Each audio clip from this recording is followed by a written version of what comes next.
aptitude, expertise, genius, gift. I'm the fucking talent. Hey, what's happening, Mike Schmidt, 40-Year-Old Boy podcast. Folks, I got to share this with you. I don't want to keep this to myself. It's something I got to share with you, not just because I want to, but just because I have to. This is not, if I kept this cooped up in my brain, it might rot from the inside out, and then I got a giant hole in my skull, and who the fuck wants that? Then you got some bees flying out that I don't want released into the goddamn wild. Nobody wants that. I want my head bees to stay in my head, please. Look at me making rhymes. I will tell you this. Well, first of all, let me tell you the thing that I was going to tell you. I look at me diverting already from the thing I wanted to share with you. Brace yourselves. You guys ready for this? You ready to hear this? You ready to take this and run with it? You ready to have this information with you for the rest of your life? It's Friday, by the way. Let me drop that on you. Early on a Friday. Well, it depends on where you're at for early. But let me drop this in your lap right now. Let me tell you this, folks. Are you ready? I found this out today, and I can't wait to share it with you. I'm bursting with this news. It's inside of me, waiting to be released. I've had it cooped up inside me for hours, and now I need to share it with you, folks. I need to drop this on you. You need to take this and run with it. There's a handle on it. Lift it up, casually throw it over your shoulder like a sack of wheat, like a bag of rice, and run with it. Run with this information. Take it to whomever else you think needs to know it, because I think everybody needs to know it. I share it with all of you, just as it was shared with me, folks. Take this information and run with it. I will tell you that this is the well, no, I'm not going to get to that yet. I should just tell you what the information is.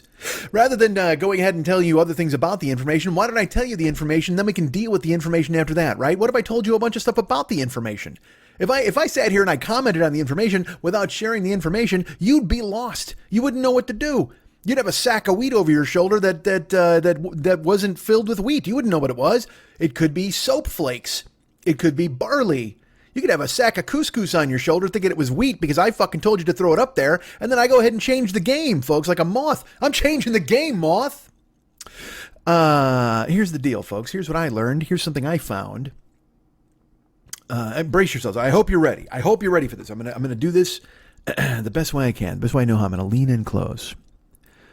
Let's get in close to this microphone and stop using so much breath. Stop using so much lung power. Let's go ahead and climb right into your goddamn ears right now. Shove me deep. Shove me deep, ladies and gentlemen. And let me share this with you. let me clear my clear my throat. Let me clear my throat. DJ Cool in the house. Right. All right. Folks, here's what I wanted to share with you. This is something I can't escape. This is something that is in my brain, ping-ponging around right now at the speed of light. That seems aggressively fast, and yet it will not stop. It's like Tinkerbell flying around like a pinpoint of light, waiting for Peter Pan and the Lost Boys to chase her down, tackle her, and tear off her wings and be mean. Because that's what they would do, right? Let's debunk all of Peter Pan right now. Tinkerbell's nobody's friend in that movie. We know what toxic masculinity does to youths of America today. Were they in America? I don't know. Where the fuck does Captain Hook live? Where does he live? He's in a boat somewhere. He's in Boat Town. All right, if they go to Boat Town, let's look at it this way. If you got Peter Pan and the Lost Boys, they live in Boat Town. Tinkerbell comes rolling through, and she's hot. She's got a fucking magic wand and wings, and they're like, oh, man, we ought to tear the wings off that chick. That's exactly what they say. Nobody goes, hey, let's listen to what that cute chick has to say and see what her magic does. No, they tear her wings off, and they make her bring them sandwiches because they're terrible, terrible people, the Lost Boys. Wait, wasn't Wendy involved? Wendy, maybe Wendy gets involved and go, oh, hold on, my neighbor slamming his door. Oh no, is he arriving home? He might be arriving home, which means you'll be able to hear his television through the wall, which will not be good. But he's going to hear my podcast too. This is a battle of the sounds. Nobody wants a battle of the sounds. I can tell you this, you won't be hearing the gardeners today because I waited till the gardeners were done. And I thought it would be a smart idea. And then they were here for 2 hours. And I went, what the fuck are you doing, man? Because apparently in the middle of the month, that's when they trim trees. And I've had to watch that happening from outside. Actually, I had to watch it from inside into the outside because I'm inside. I'm locked down, as you know. I don't know if you're aware of this. There's a quarantine going on, folks. Have you heard about the germ? The germ is out there. The doomsday bug, the monkeys called it. It's all over the place. It's leaping from person to person, going inside of them, climbing inside of their masks. Not unlike Tinkerbell, the fucking pinpoint of light, who had her wings torn off by the Lost Boys until Wendy intervened. Take this information and run with it, folks. Here's what it is. And by the way, this buildup is not even worth it. It's just, but I'm sharing it with you because I have to share it with you because otherwise I'll be the only one carrying this burden, and I don't want to do this. Folks, Here it is. Brayshaw, you ready? Are you, you have your, you know what? I need you to grab a pen because you're going to have to write this down. You need to remember it forever. God damn it. Just fucking say it, stupid. All right, hold on. A Guatemalan teen will be deported by ICE today.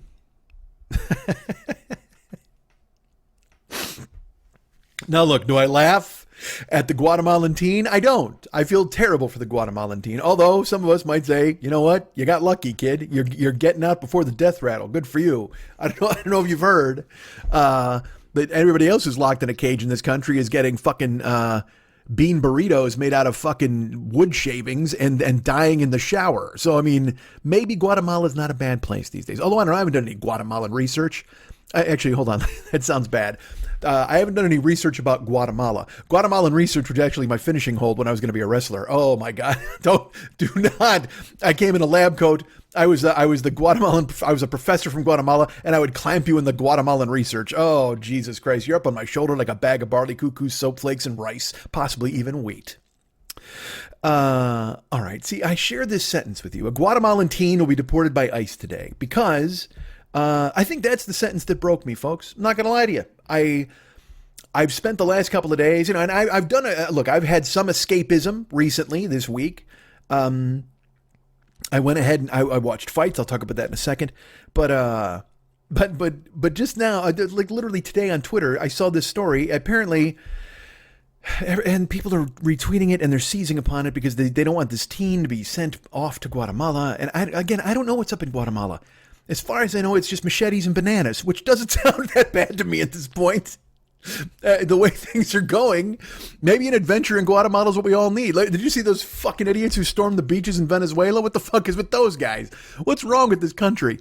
There's like 15 dudes who were training themselves. Go read it. Go find it. I'm not even going to fucking, I can't even do it justice. It's like one of those things. No, there is no more satire. There is no more humor. There is no more parody because everything that happens is a fucking parody. Apparently these fucking soldier of fortune mercenaries, hey, look at my tattoo of a bulldog guys, were like, hey man, let's go and invade Venezuela. Why not? Look, that happens. I've been around a fire pit in Wisconsin. Beer starts flowing. Somebody goes, hey, you know what? I bet we could beat up Ecuador. Fuck yes, we could. Let's go. Let's call John and Biff and the other fucking fellas, and let's grab a canoe and go to Ecuador and challenge the country to a fight because we're the dumbest fucking guys alive. And yet, it never gets past the fire pit. Because it's Wisconsin, certainly it's a little misty outside, and we want to go fuck our girlfriends is what we really want to do. We want to fight off mosquitoes and go get fucking railed. That's what we want to do when we're in Wisconsin in a fire pit.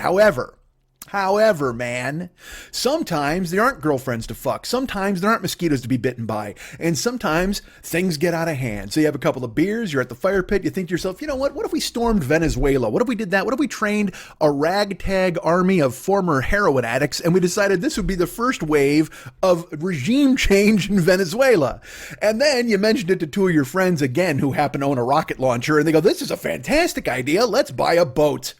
And then you somehow, through back channels, because you used to be in the military, but nobody respected you, and I guess you went through special forces training, but you weren't really great at it because obviously you're off in the world now trying to form some sort of fake black ops bullshit that nobody cares about, when in reality, you're just a landscaper. You know who you are? You're a fucking landscaper. You're a topiary guy. You're my fucking gardeners. You got sharp edge weapons, but you're using them to trim bushes. You're not using them to fucking hack up fucking anti-democracy, all right? Even though you think you are, you think you're still a patriot, you think you're still a fucking hero, but in reality, you know what you are? You're a guy who got stiffed because everybody knew what a fucking goon you were in the army. Because this is the thing.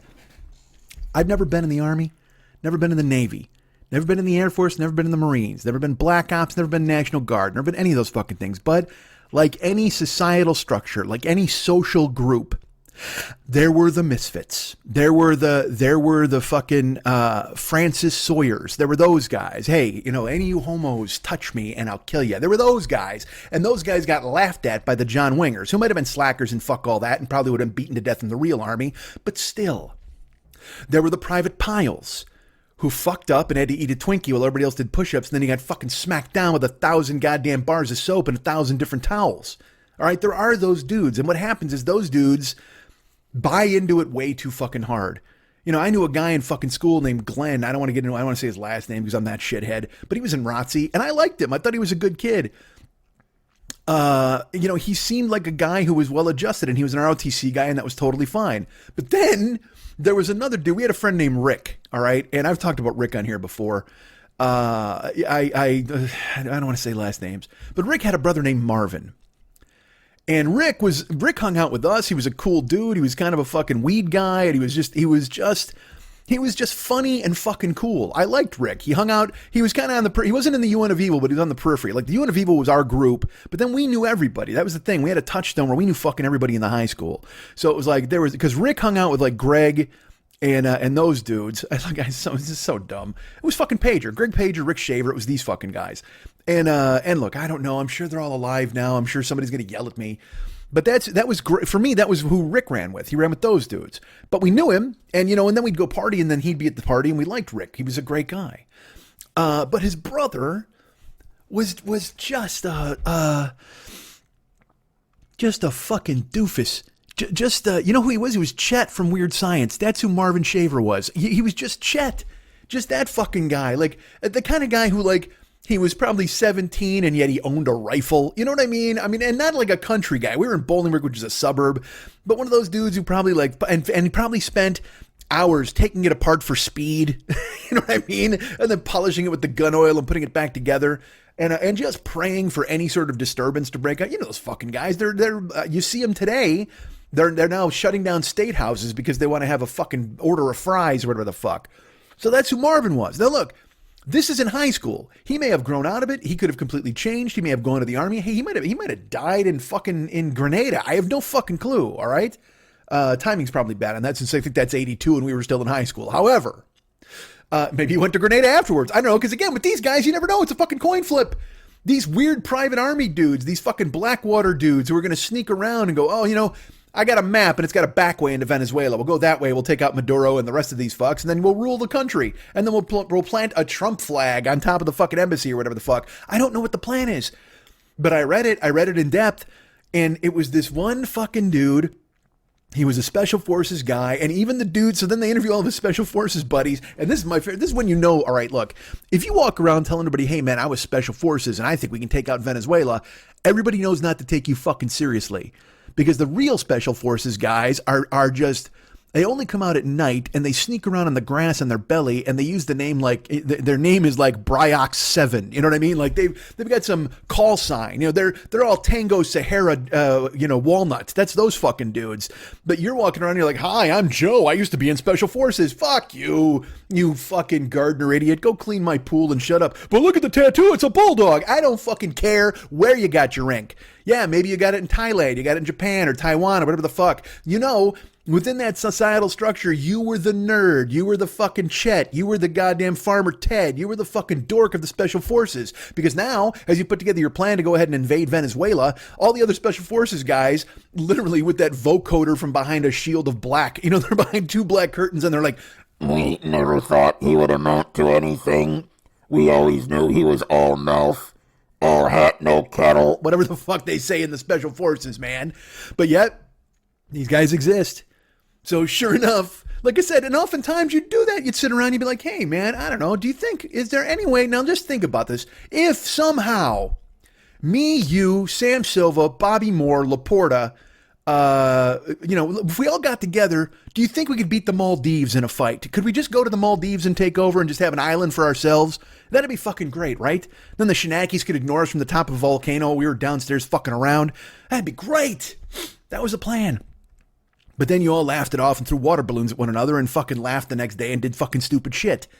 But these dumb, glory-chasing fucking nonsense special forces idiots. And look, and that's not a blanket indictment. Other special forces guys are scary as fuck. There's a good chance this podcast ends with a fucking knife slit. All right, you'll probably hear you just hear that go across my neck. I'll bleed out all over the fucking mic and then hit send or whatever the fuck. So if you're because again, these guys do jobs I couldn't dream of doing. Army guys always whatever the fuck. They're over there fighting. It's just like, as I've talked about and I feel like I'm repeating myself, and I don't want to start repeating myself over and over, but it just seems like that's the world we live in now, man. You know what I mean? I have respect for the people who do things that I can't do, and I have admiration for people who create things that I can't create. It's one of the reasons Mex fascinates me. Mex can draw and sing, two things I could never do in a million fucking years. And he can paint. He's just a Renaissance man. That stuff's fucking amazing to me. And so when I see like army dudes, you know what I mean? Like, Yes, I know half of it is standing in a straight line. I can pull, but I mean, I can't even pull that off. Fuck that. I can't pretend. I can't be like, oh, I can do the straight line bullshit. No, because even then I bitch about standing in a straight line. I'd be the worst army fuck. Who am I working in? You know who I am? I'm the guy working in, I'm the fat guy who like assists Seagal in the kitchen because he was a special ops guy who just wanted to take a break, and he and I are peeling potatoes and joking around, talking about the Temptations, and then the next thing you fucking know, Tommy Lee Jones shows up on the boat with Gary Busey. I'm dead in 5 seconds, and Seagal avenges me. I'm the guy who gets avenged. That's who I am. If I'm in the fucking military, I'm the bullshit Josh Gad's sidekick. That's who I am. Everybody else is fucking walking around. They're on the beach. They're shooting the fuck out of everybody. I'm the first guy dead off the boat. And I don't even get shot. I trip and drown at Normandy. That's how I fucking go out. We storm the beaches. By the way, when I say we, they storm the beaches. I trip and fall face down, and somebody steps on me and breaks my spine. I'm paralyzed, can't turn over, and I drown in whatever the fucking ocean that was. I don't know. What ocean is that? The Atlantic? It's got to be the Atlantic, right? Normandy? Beaches, boats, whatever the fuck. France. See, if you tell me we're storming the beach at Normandy, I'm like, cool, we'll get to eat some weird cheese. And I don't even like cheese, but I'll tell you what, if you're in the army, freestanding cheese is the least of your fucking problems. I'm not even that guy, because you're eating fucking horrible, you're eating like fucking pigeon out of a fucking envelope or whatever the fuck. What are those called? Mate rations, whatever the fuck. K rations. There, you fucking those things. MREs, that's what I was thinking of. Meals ready to eat. So that's it. Is somebody knocking on my door? Fuck you. I'm doing a podcast. I am the least professional show in the business. Like all these other guys have fucking theme songs, the office chicks.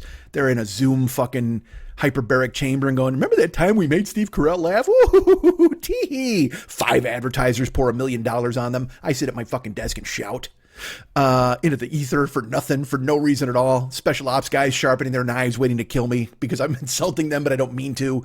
What I mean to insult is the nerd special ops idiots.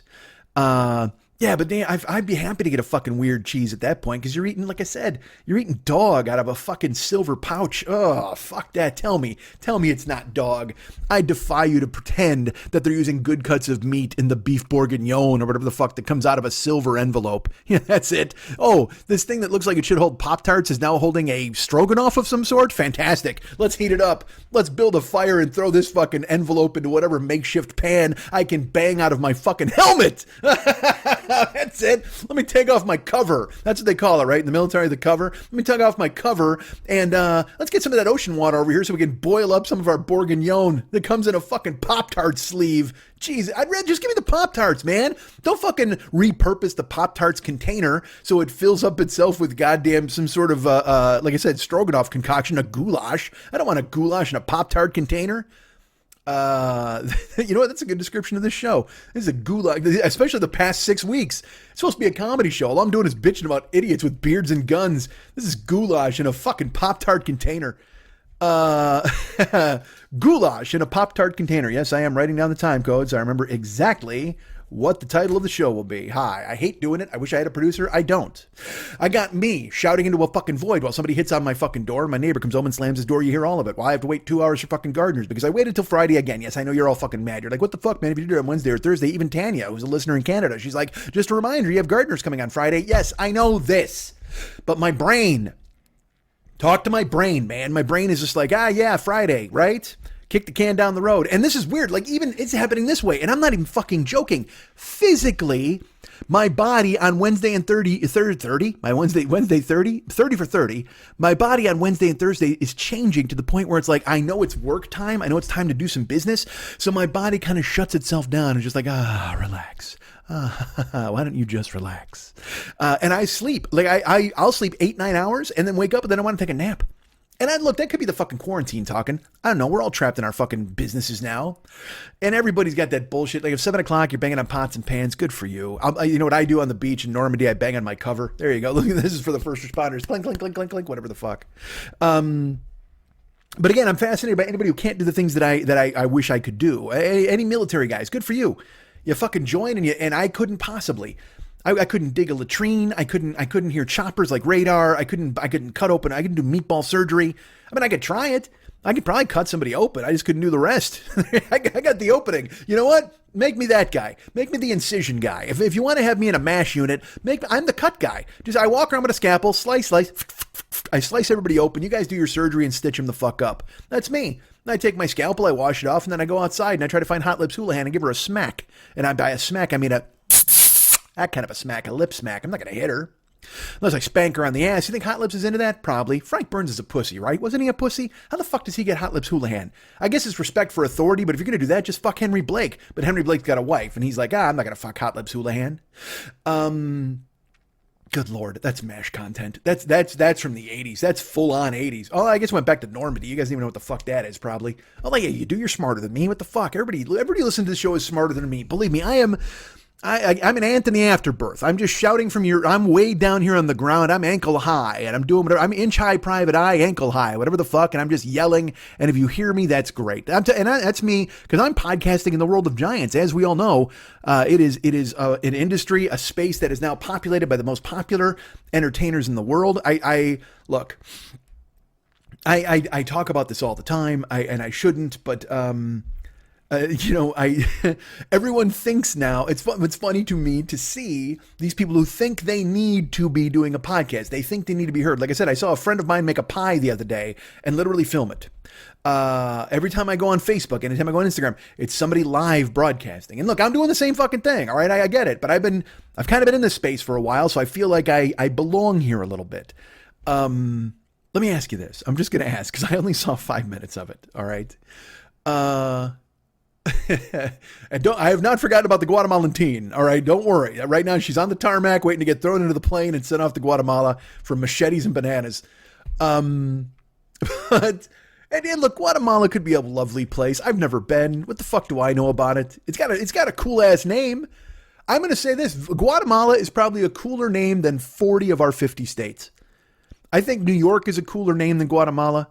I think Oklahoma is a cooler name than Guatemala. Let's think about that. What are the 10 states that have better names than Guatemala? If we had a state named Guatemala, that sounds fucking awesome, right? Texas with the X. I like an X. I've always liked an X. But is New Mexico better than Texas? No, because we stole New Mexico. We stole Mexico from Mexico. We can't just be New Mexico. What a bunch of dicks down there too, by the way, right? Mexico's like, hey, we're Mexico. And you're like, oh, really? Guess what? We made a Hatch chili cheeseburger and called it New Mexico, you fuckheads. That's right. We spit out Mark Maron and Walter White. Take that. You can't fucking handle our cultural title. And Mexico's like, fuck you, man. We're Mexico. You can't just do that shit. That's like if Mexico went, oh, yeah, well, fuck you. Ensenada is now New America. And America's like, hey, fuck off, man. We're America. Like, not anymore. No, sir. We are New America. We made a dumb cheeseburger with no green hatch chilies, and we've made New America. So take that, you fucking dicks. We're only eating Velveeta and fucking powdered milk on this island. New fucking America. Take that. Senor. That's what they say. And then New Mexico's like, don't blame us. And then the rest of the other 49 states are like, hey, this is your fucking fault, New Mexico. If you hadn't cribbed Mexico to be New Mexico, they wouldn't have cribbed America to be New America. And then everybody's like, oh, fuck off, man. And like, what if they're New America? Like, dude, what if fucking Mexico? Here's what you do. Just to fucking troll us. Ensenada should be, which by the way, I don't even know if is it in Mexico? It is, right? It's a Mexican island. I don't fucking have any idea. I'm just making shit up. But if Ensenada is a place, like because I'm thinking about those places like Culiacan or whatever the fuck. Is that even a joint? I don't even know. No, that's he had a palace, right? Who in Culiacan's land, or it's Kubla Khan. Rush taught me that. Look, if anything, Neil Peart has told me all I need to know about Kubla Khan and Culiacan. And Comic Con. Don't get that twisted. That's all about fucking Neil Peart. He wrote a song about Comic Con.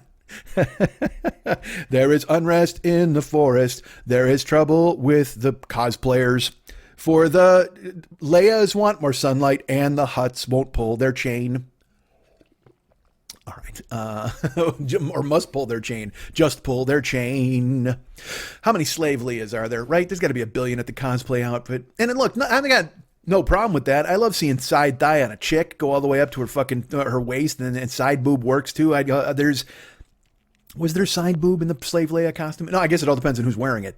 Maitland Ward's going to wear it, and you're going to see side everything. Holy fuck. You're going to see side boob, side thigh, and then give her the side eye, because you're like, holy shit, I want to stare at her the entire time I'm here. But then there are other people who are just like, because again, cosplaying's not inherently sexual, even though the internet has sexualized it, and certainly the people who do it can somewhat sexualize it. But then there are people who are just like, I like Mighty Mouse. But then it'll be like some hot chick dressed like Mighty Mouse. You're like, holy fuck. Dude, I never wanted to fuck Mighty Mouse in my entire life until this goddamn moment. Here I come to save the day.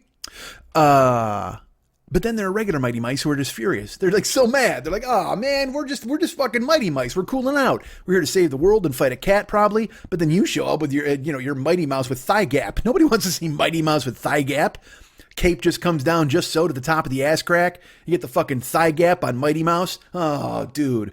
I love thigh gap. I just do. It's not a deal breaker, but I love thigh gap. And if Mighty Mouse had it, I would check it out. I'm not gonna lie to you. You could think of the most repulsive creature you could possibly come up with. I'm gonna have to say possibly in that sentence. I love thigh gap on The Exorcist. I love it on Reagan. Literally Reagan. Whatever the fuck. If she's spitting green, she spins her. Look, I'm checking out her thigh gap. She spins her head all the way around and spits fucking green soup on me, and I own it. That's one face full of motherfucking pea green soup I got to take just to get a peek at that Exorcist devil-laden thigh gap. You're damn right. I want to see I want to see the devil light shine through that thigh gap. Spider walk downstairs, baby. Let me take a look at that thigh gap in action. That's how I handle my business. If Godzilla had thigh gap, I'm like, whoa, check out the fucking thigh gap on Godzilla. Although you can't see it because he's got the tail. But if somehow Godzilla like grabs the tail and pulls it up and kind of gives you the bend over, give you a gupper shot, holy shit. Is Godzilla a chick, right? I think so. If there's son of Godzilla had to have a baby. Did Godzilla lay eggs? Godzilla's got to be a chick. All right, now let's talk about this now. If Godzilla's a chick, because I know Godzilla had son of Godzilla and there were eggs. So who fucked Godzilla, first of all? And second of all, no, I'm good at first of all. Who fucked Godzilla? There you go. Let's solve that mystery before we go into. There's really no reason to go into a second of all. Honestly, the first question is, hey, who fucked Godzilla? And then if you go, and another thing, no other things. No, not at all. Go ahead and grab the reins on another thing because we need to know who fucked Godzilla. If there's eggs and a baby and also, like I said, is Godzilla a chick? If Godzilla's a chick, that means she got railed by like a dude Godzilla who's somewhere. Look, if you see Godzilla, if he comes rising, he or she, I know, them, they, him, her, she, us, we, them, whatever the fuck, whatever Godzilla's pronouns are. If Godzilla emerges from the ocean and just starts fucking things up, like Japan, whatever's handy, just starts going to fucking work, you got to think there's another Godzilla, right? You can't. Nobody in their right mind is like, oh, fuck, that's got to be the only giant radioactive lizard under the ocean, right? I mean, and then you find out it's got a kid. So then initially, like I said, look, we're worried, first of all, that Godzilla's fucking everything up. And then we're worried that Godzilla's got a kid who's going to fuck everything up.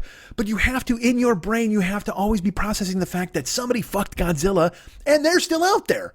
And again, we don't even know if this Godzilla is a chick Godzilla or a dude Godzilla, because like I said, it's not going to give you the thigh gap burger shot, although I'll take a burger shot from Godzilla. I mean, because I'm not fucking picky. Give me a burger shot. It's quarantine. I don't give a fuck. I'm about to stick my dick in a jelly jar at this fucking point. Who cares? I bought those pineapple preserves. I was like, those would be tasty. Yeah, guess what? Now it's just a fleshlight. It's just a tropical fleshlight. That's all a jar of pineapple preserves is at this point. I just fucking grab it and boom, boom, boom, just whack the fuck out of it. Just leave a fucking perfect, I'm making it on my own fucking, like a dildo of my own cock, but out of pineapple preserves. It's just a perfect hole. And I will tell you this, you can only do that twice in a row before you get to stir it up again, because otherwise it loses all the friction. Then you're just banging your fucking cock into a pineapple preserve jelly hole that's just the same size as your cock. There's no friction. You got to fucking mix it up, get that friction back. It's like if you have a marriage after 10 years and you're like, oh, the magic's gone. Get a spoon, mix it up. Yeah. Oh, this is awful. Because here's the thing. I wasn't going to talk to you guys this week because I don't know if you've heard, a Guatemalan teen will be deported by ICE today. Oh, well, that's what I was saying. Fuck, you know what? I think Mexico should just fucking Ensenada, whatever the fuck. They should make Ensenada New America, and they should troll us by making it just like a theme park of all of our worst shit.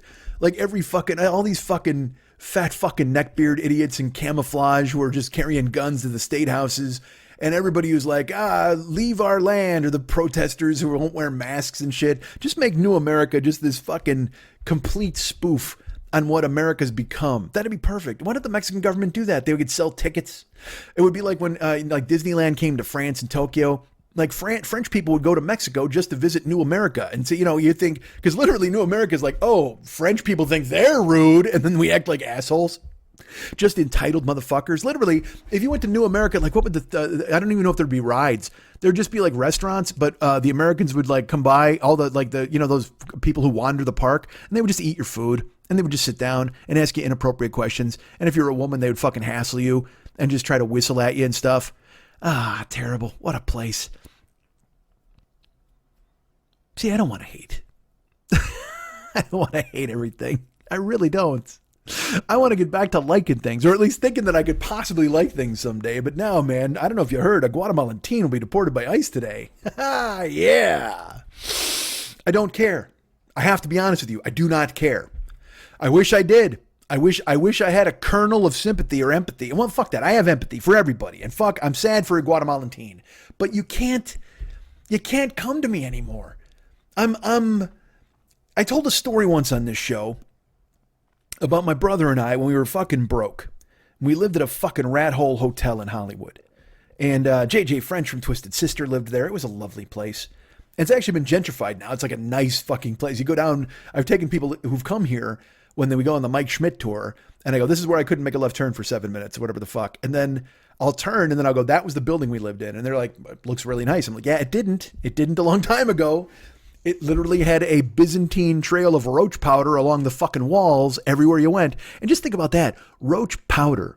Okay. Sprays and shit like that. That's fine. That's at least like current era stuff. Roach powder. That's just some bullshit that a guy in a zoot suit came in and put down, right? That's just straight up 1930s. Some guy swinging a watch fob with an oversized jacket and shoulder pads just going, yeah, see, the boss said to put the roach powder down, see? And then he fucking sprinkled it all over. And I'm like, hey, this might actually be DDT. Like, I don't even know if that still exists, but somehow this hotel has a fucking backlog of it, and they use it to put roach powder down at every single fucking display. But it was in every room. It was in every hallway. It was just this thin, not even thin, it was a thick fucking line. It looked like, you ever caulk your window, but you put too much caulk in, and then you're like, oh, I got to get that out. And then now it's fucking ruined because you try to use a putty knife and then it smears it all. And you're like, fuck. Well, that's what this looked like. This roach powder was just thicker than a shoelace all along the fucking baseboards of every room, every fucking hallway. And I don't know what that, like, were roaches supposed to crash through it like high school football teams crashing through that fucking paper banner that their cheerleaders held? I don't fucking know. Was it this impenetrable poison berry they were supposed to walk through and then it would cling to their roachy legs and they would bring it back via roach thigh gap and they would spread it along everybody in the roach den? I'm not an exterminator. I don't know what the fuck the plan was. I don't even think there was a plan. Like I said, this was just DDT they had laying around. They're like, who fucking cares? Because again, we were paying by the week in this joint. The week, the day. I remember that too. We could pay day or week rates. And then we were paying weekly rates. My brother fucked me so hard. Took all my money when I sent it to him. And then he's like, oh, we don't have a place to stay. Duh. Let's go to Roachtown. Duh. So I'm like, all right, great. Let's go to Roachtown. Giant black and white TV. That's where I had to watch Herschel Walker's debut as a Minnesota Viking. Can you believe it? I had to watch Herschel Walker's debut as a Minnesota Viking on a black and white TV in a fucking roach-laden motel. God damn it. You think you've suffered, Guatemalan teen. I got a story for you. Oh, you're heading back to Guatemala today? At least you're getting a plane ride.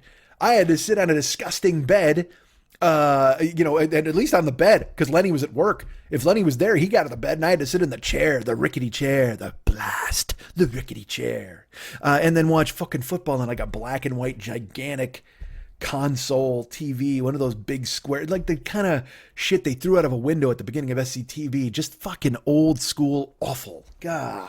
The kind of television that doubled as a coffin. You know what I'm talking about? Like that fucking big.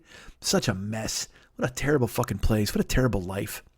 But I lived there because, again, we had no dough. But I told the story that when we lived there, you'd walk out and it's Hollywood, man. This was old school fucking Hollywood. Across the street was this fucking terrible... I don't even know if it was a warehouse. It was a building. It was like 8 stories or whatever. Talking. Bands used to practice over there. They used to fucking practice. They'd throw batteries and change people down on the ground. Jesus Christ, what a mess. But one day we walked outside, and my brother, he smoked at the time, Lenny, and so he would have a cigarette, and then like homeless dudes would walk up and they'd be like, "Hey man, can I get a smoke? Hey man, can I get a cigarette? Hey man." And one time he had a full pack.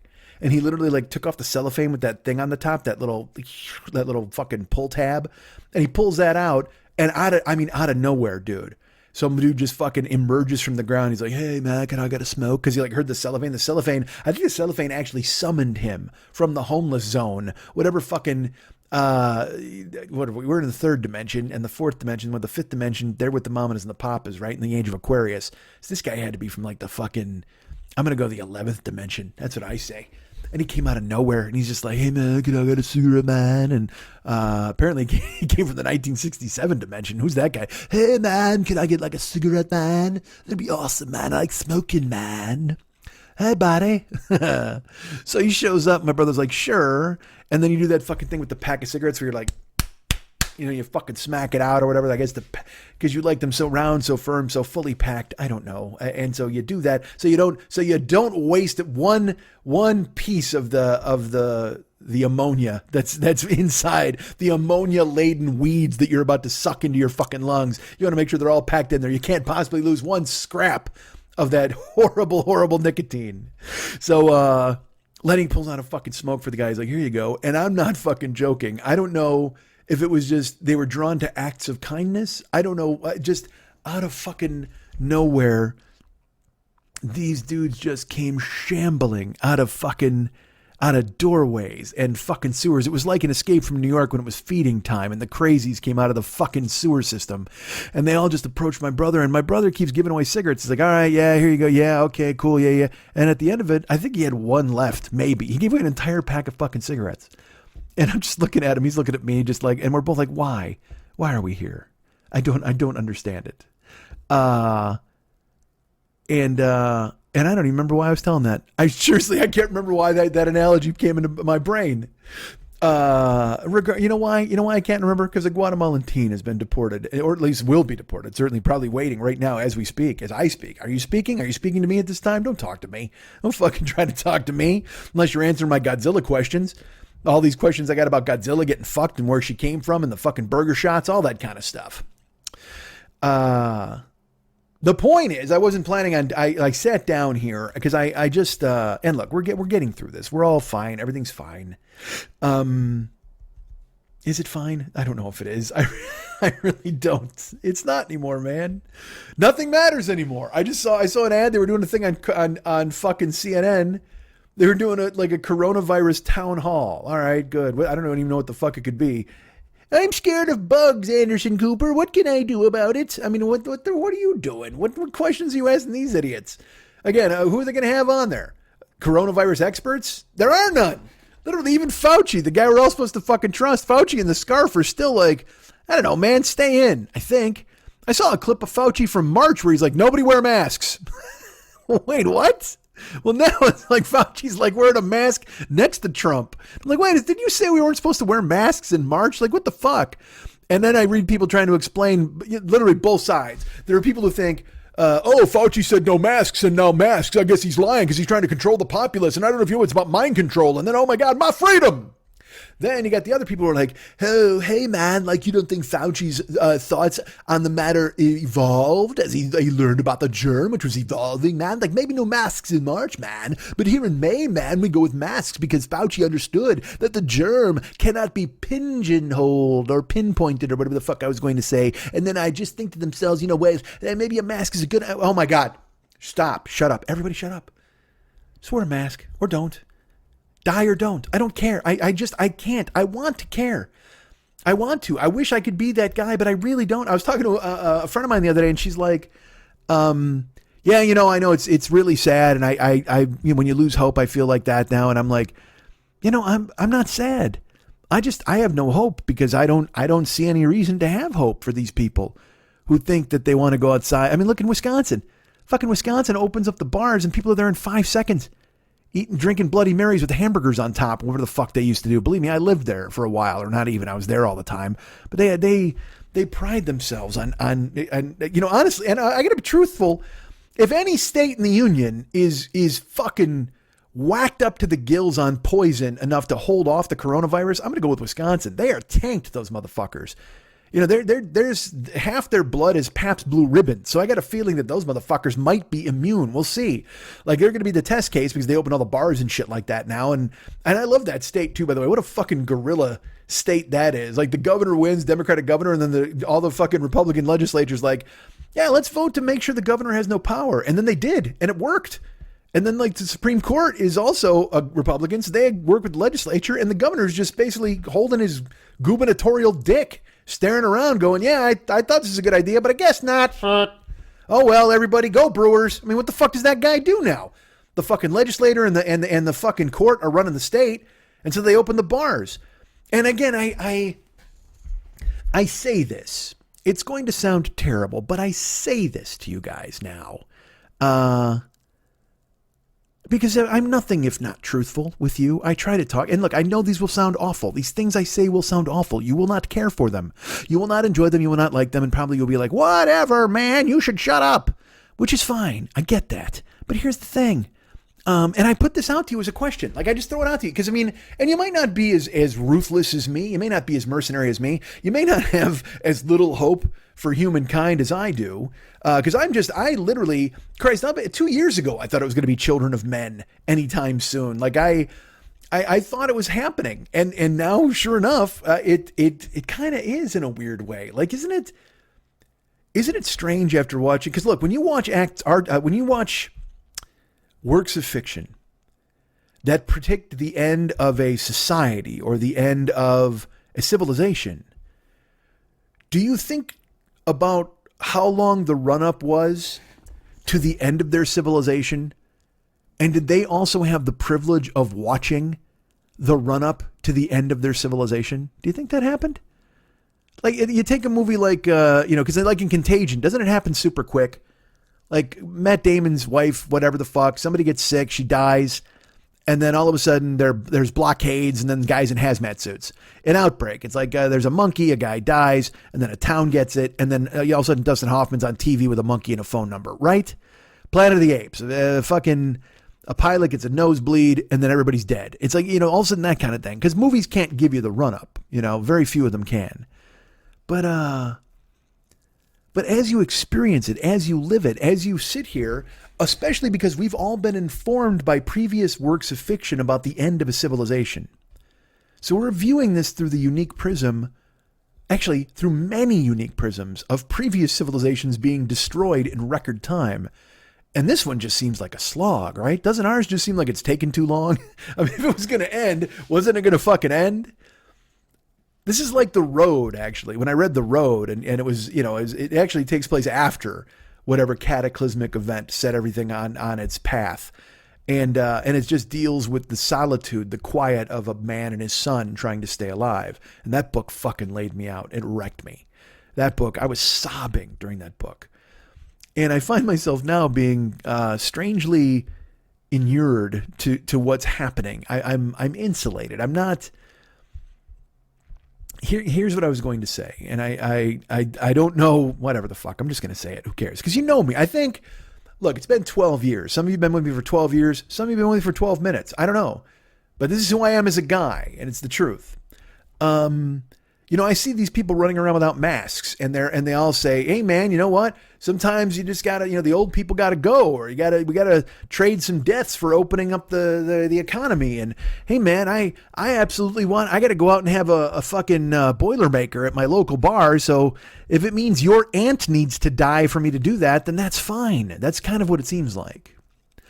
And I take the bemused position where I just kind of sit back and I stroke my chin and I just think to myself, all right, well, and it's going to sound weird to even say it, although you guys I hope you understand where I'm coming from, and I will clarify after I say it. But honestly, when I see this, when I see people at the beaches in Florida and I see people at the bars, what I see is what Contagion never showed us. You know what I mean? I see the stuff in the movie that we didn't get to see that led to the end of everything. And I see these people at the beach and I see these people at the bars, and I think to myself, well, I hope you die. And I know that sounds terrible. I don't really hope they die. I don't. I mean, inside of me, you're torn, and it's the impetuousness and the immaturity and the childishness inside me, and also the spitefulness inside of me. Because I feel that if you are selfish enough to think that you are more important than me, and you are willing to go out and risk it and risk my life and risk the life of people perhaps you love, risking the life of people you've never met, because you want to have soup bathed in the light of a neon old-timey 1920s sign while a basketball game plays on a TV, if that's worth it for you, if you think it's okay to risk not only your life, but the life of everybody you may come in contact with for the next 15 days, just because you had to have an awesome blossom, then die, motherfucker. Die. And that might sound complicated, and it might sound ruthless, and it might sound sad and terrible, and it's, again, as I've said, I can't commit to it fully because I don't want people to die. I'm being a grown up about it.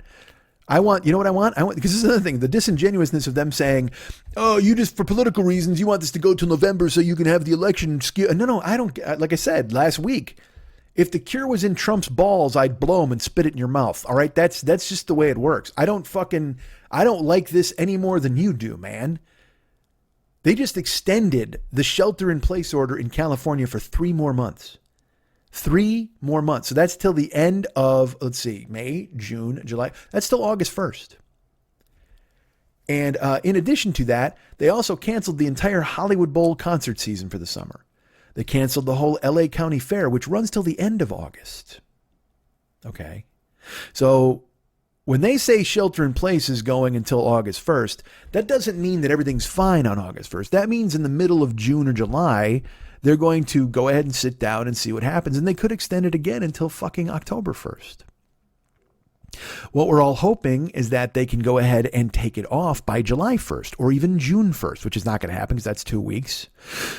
But if you have confused yourself into thinking that my choice to rely on science and safety and err on the side of caution either A, makes me a pussy, or B, makes me weak, or C, makes you think that I'm rooting for this disease in some way, well, you're incorrect. However, it's easy for me to root for the disease when I see people spitting in its eye. It's almost like that thing where you're rooting for the bad guy in a Western. You know, when he walks into a fucking saloon and some guy like talks a bunch of shit. Look at that guy. What's wrong with that stupid hat? We don't wear black hats around here, mister. Only villains wear black hats. And then the fucking guy goes, yeah, well, maybe I'm a villain. And he just fucking guns him down. Good for you talking shit at the bar. You deserve to get a fucking lead salad from the villain who walked in a black hat. Mind your business. Drink your fucking Old Panther and leave this fucking guy alone. But all these ass fucks tempting fate and shouting into the void and saying it's okay if I get sick, or I'm willing to risk my life, or, you know, this is another thing I love is those people are like, hey man, if I die, I die. Oh really? How little do you have going on in your life that you're okay with the possibility that you might die because you want to go back to work? Jesus fuck. Don't you have kids? Don't you have one other person you care about? Don't you have anybody else you love that you could turn to? Think about it. Think about the statement, hey man, if I die, I die. We're all going to die sometime. Fuck your bullshit video game. Oh yeah, I'm ready to throw myself on a grenade for everybody. It's the stupidest fucking thing in the world. These people always talk like that shit. And then if the second they had to battle real death, they'd be fucking freaking out. Trump this week says we're warriors. Hey man, we're warriors. You guys are warriors. These great doctors and nurses are throwing themselves at this disease like soldiers throwing themselves at bullets. And I think it's a beautiful thing. Really? I think it's a fucking tragedy. I think you let this fucking happen. And I think if anybody should be throwing themselves in the path of this fucking germ, it should be you fuck, because your ridiculous fucking scary ass Cheeto bottom of the Cheeto bag fucking face would scare the shit out of everybody. And maybe it scared this germ back to wherever the fuck it came from. Warriors throwing themselves at the fucking bullets. And because that's what they fucking want you to do. Because they see you as fucking expendable. They see you as chattel. They see you as cannon fucking fodder. And I've talked about this for weeks. I know, I keep repeating it, and I don't mean to. But it's what's in my brain, and it's what we're all thinking. You knew when school shootings happened and people were able to negotiate it and put it aside, they'd be like, oh yeah, no, it's only 30 people. I mean, And then they came out with those things where they wanted to arm teachers, or teachers should. This is the thing I always heard was they're like, you, in the case of a shooting in a school or in a theater or in a restaurant, you should run at the gunman because it'll disorient them, it'll freak them out. So you come right at them, and whoa, it'll buy time for everybody. Whoa, fuck you, man. I didn't leave my house to die for a fucking Pizookie. What the fuck? Some guy pulls out a gun at BJ's. I'm going to do what I can to get the fuck out of there. If I'm behind him, maybe I hit him with one of their comically oversized beer steins, but the odds of that are bad because I didn't order a beer. I've often fantasized in my head what I would do. Hey man, would I be the guy to charge a guy? Would I take him down? Would I be the guy? Well, and you think about it, you're like, why? Now look, I want to help people as much as I can. If there's a kid in the way, I'll scoop it up and run it out the street with me. If there's a woman, I'll throw myself over her maybe and drag her the fuck out. Yeah, that maybe's doing a lot of work in that sentence. But anyway, I would do what I could to be as helpful as I can. But if some guy pulls out an AR-15 and starts ventilating people at the fucking Fridays, I got news for you. Me and my garlic breadsticks are out the fucking door. I don't think I won't grab the breadsticks. Only for the photo op. Only when the fucking guys come. If I survive, I want to be the guy outside eating fucking skins. I want to eat potato skins in the parking lot. And they're like, what the fuck are you doing here with potato skins? Hey man, I grabbed them on the way out. What the fuck? I don't know how long this is going to take. Jesus Christ. But that's the thing. They expect you to do things that you're not built for, that you didn't train for, that you have no interest in. I got no interest in. Look, no offense, all right? I'm Podcast Jenkins. I'm Steve Comedy, all right? I'm not saving your life at a restaurant. I'll think about it, certainly. I like to think we all have that fantasy. I would go charging in with the light brigade. I would hold my saber high above my head and hope that my hat was not winged off of my mutton-chopped face as I tackled you to the ground, sir, and disarmed you in the name of America. Fuck off. That's happening? Please. You will never see me run faster than if there's bullets and gunshots ringing out in a fucking place I'm eating. I don't understand this hero fetish that people have. Oh, I'll tell you what, I'll put that fucking guy down. I don't have a gun, but I tell you, I carry a penknife. I tell you what, good enough for the Swiss Army, good enough for me. I'll crawl under tables, and I'll stab him in the foot. I'll stab him right in the foot, just like that Patricia Arquette did in True Romance, and he'll yowl to the sky, and then he'll drop that gun, and I'll pick it up, and I'll mow him down like you wouldn't believe. I'll cut him like a lawn. I'll cut him in half. He'll be there, and I'll tell you what, I'll look him right in the eye, and I'll say, I did that for America, and everybody else that was in here eating. And I'll tell you what I'll do is I'll go ahead and I'll get myself a Caesar salad while I wait for the police to show up. I'll watch him bleed out while I eat a Caesar. That's a Caesar bleed out. That's what I call that. That's my special move. Crawl on the ground, Swiss Army knife to the foot, yowl and grab the AR-15, cut him in half with a hail of bullets, and have a Caesar salad while I wait for the cops to show up. That's a Caesar bleed out. Fuck off, man. Fuck your cosplay fantasies that you're going to save anybody's fucking life in a restaurant. Some dude shows up with a gas-powered rifle, and look, I don't know the workings of it. I don't know what the fuck it means, what gas-powered rifle is. I don't know. I know AR-15 because I know that's the weapon of choice for every fucking noodle brain who goes into a place and fucking mows people down. So that's why I'm commenting on it. I don't give a fuck. So hey, look, some guy can have a musket. I'm probably not going to charge him. Bullshit. I go the other way. If there's a musket, I'm fucking you up. I'll even take a musket blast. I'll let you shoot me. Here's a deal. You come into, tell me where you're going to be. You want to go to a musket shoot. You tell me. And just to give me time to eat my entree. I'll show up. I'll eat my entree. You show up at the musket. I'll stand up and let you shoot me once with the musket in a leg or an arm. And then I charge you. And you can put a musket ball in there before I get to you. That's one musket ass whooping I'll take. But if not, I get to you and I will fuck you up musket style. I'll fucking take it. I'll spin it. I'll crack you in the fucking head with it. You will go down like a fucking redcoat Hessian in fucking Boston in 1741. I'll fucking smoke you, baby. You'll be laid the fuck out. Just eat all your brown bread out of your pack. I'll call fucking Cornwallis and tell him I fucking stomped your ass. Took your musket and I had a fucking big ass frosty pink lemonade right after I did it, you fuck. These people who are telling me to go save a life, do this. Well, you're warriors, man. Just charge right at the bullets and shit. Again, AR-15s will cut you in half. They will shred you. They will literally cut you in half if you fucking stand in the way and they line up correctly or whatever the fuck. Who's going to do that? But they expect it. They think that that's a good way for you to die as a teacher. Like you went to school and you learned how to teach kids and educate them. So, and also, Look, man, if you ever had a parent-teacher conference and a kid's parent was mean to you, that's got to sap your will to save your class's life in the face of a fucking school shooter, right? If a fucking school shooter bursts into the fucking classroom, all right, in your brain, you're like, fuck, I could tackle this guy.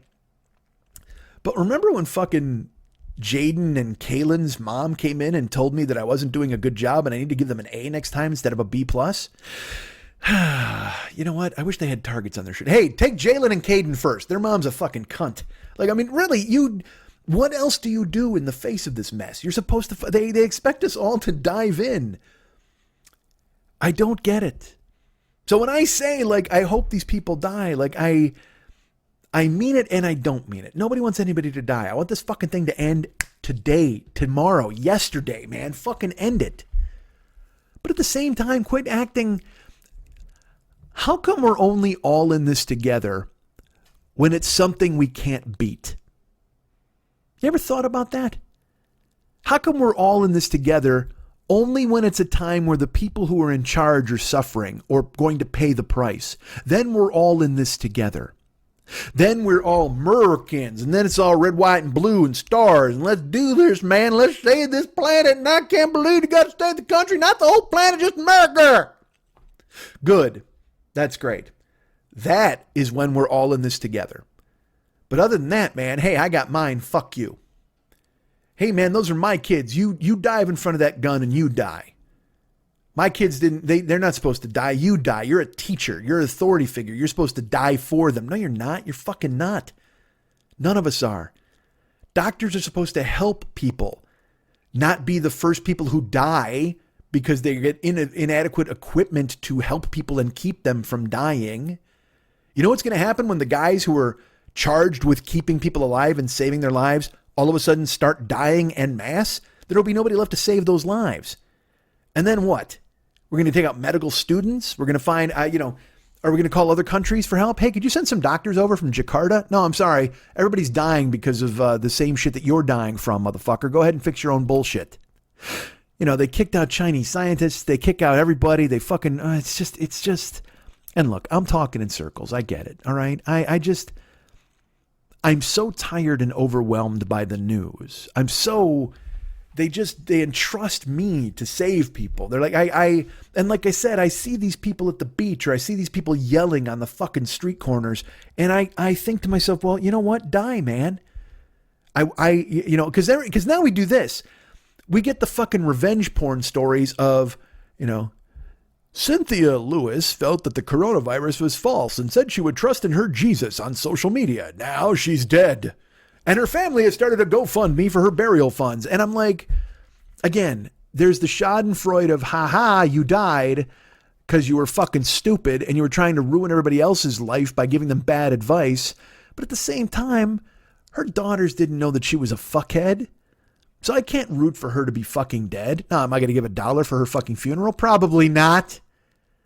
Do me a favor, throw her in the ditch and burn her with the rest of these fucking victims, or where it's going to be in the next fucking 3 years if this thing doesn't go away.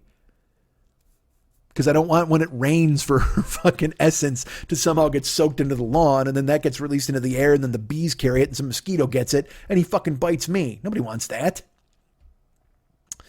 I don't know, man. Friday, I was in my car, and I was texting my buddy Justin, and I got a message, and it was a news message from Apple. Because earlier that day, we had heard that Pence's assistant had it, and like Trump's valet got it. And by the way, things have gone horribly awry. If I can say he got it, she got it, and you know exactly what I'm thinking of. I don't need to explain to you. I don't need to clarify or qualify what I'm talking about. Yeah, did you hear? He got it. Tom Hanks got it. Fuck. Idris Elba got it. You know exactly what I'm talking about. And that's when things have gone off the fucking rails. But we heard Pence's fucking assistant got it, who was Stephen Miller's wife. We heard Trump's valet got it. But then I got in my car, and I got a bulletin, and it just said, Ivanka Trump's personal assistant tests positive for coronavirus. I took a screenshot, and I sent it to Justin. And I think I even typed getting closer, because I saw somebody type that on Twitter, getting closer. And Justin was like, well, good. Hopefully she fucking gives it to him, I think. I'm trying to remember. Yeah, something like that. And I just wrote to him, I go, look, you know what? Here's what I hope. Now, this is going to sound devious and terrible, and I know this, and your guys could turn you off. You might be angry at me. Fine. But literally when I heard it, there was the animal response in me was, no, you know what? I hope it takes her, because I want him to have to deal with the pain of that loss. Because the only thing he cares about in this world, and I truly believe this, other than himself, is her. That's it. And even so, I don't know if he would fucking Martin Sheen in the dead zone and hide behind Ivanka if a guy showed up with a gun. I don't fucking know. I don't know. He's a coward. But the only thing it appears that he has ever really cared about, like I've talked about this before, Don Jr. and Eric, those fucking guys, he doesn't give a shit about them. Tiffany, I don't even know if she gets to use the name anymore. Baron, they've got him hidden some fucking place. But she's his pride and his fucking joy. She is his statue. And here's my favorite part about it too. He talks about she's hot, she's this, she's that. Dude, she's surgically created. Like, this is a guy who's all about genes and the perfect genes and all this shit. Well, she's had fucking facelifts and a tit job and everything else. They created whatever image there is of her.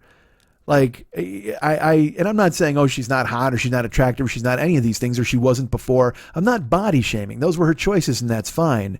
But it makes me laugh that he essentially holds her up as this ideal of Aryan beauty and intelligence when she's man-made.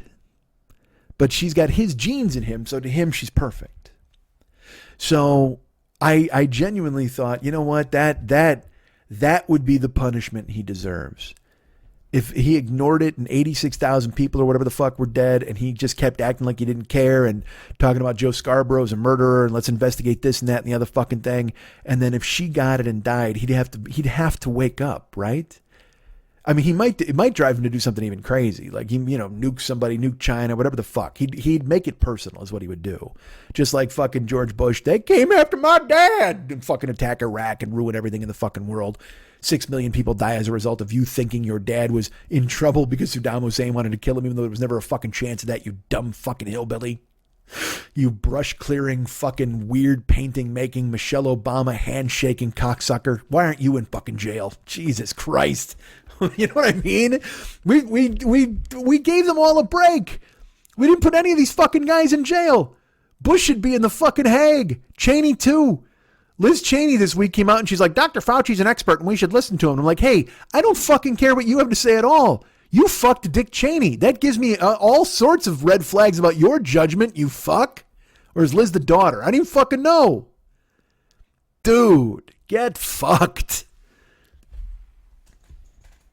Just oligarchs, just this fucking, and I mean that sincerely, whether they're voted in or whatever the fuck, it's an oligarchy. They do whatever the fuck they want. Yesterday, Rick Bright is giving a testimony and he's like, hey man, he literally used the phrase, the darkest winter of our existence, I believe, he said is coming. And then some dude is like, well, I find it, and this, I love when they throw sir in a million times too. They're like, sir, I have a question, sir. I believe, sir, that you, sir, were thinking about, sir, shut up. And then the guy's like, hey, I find it interesting that you're being paid. Whenever anybody says I find it interesting, fuck you. That's a Facebook fucking tell. That's some bullshit argument that they pull over there where they're just like, well, I was reading something very interesting the other day. And then you call them on it and they go, I'm just asking questions. You're not asking questions. You know exactly the fuck you're doing. Same fucking people with the Georgia thing last week were like, well, I'm waiting for the story to come out. Hey, shut the fuck up. You're waiting for the story to come out. It's America, the land of snap judgments. Make one or shut the fuck up. Oh, and I love that we always have to wait for the story to come out when it's the white guy who's in trouble. The fuck out of here, man. But sure enough, man, these situations you find yourself in where you think to yourself, because it goes against your better nature. I'm empathetic. I want nothing but good things for the planet and the people who are good.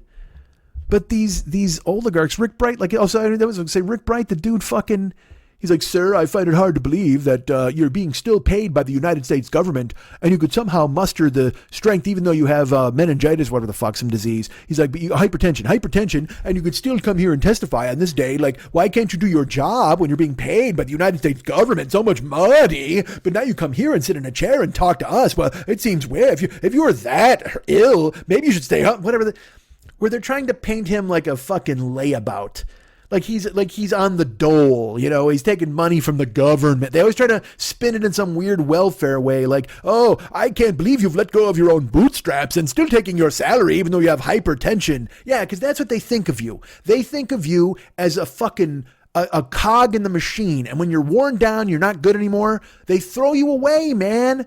They're not going to send you money. That's why they're trying to take your Social Security money. They don't want to give anybody fucking welfare. They don't want to bail us out. This third fucking bill from the House, They had a $10,000 relief of college payments, and then they took it out already, arguing amongst themselves. Democrats, Democrats are going to step on their dick here and blow this. They're going to fucking blow it.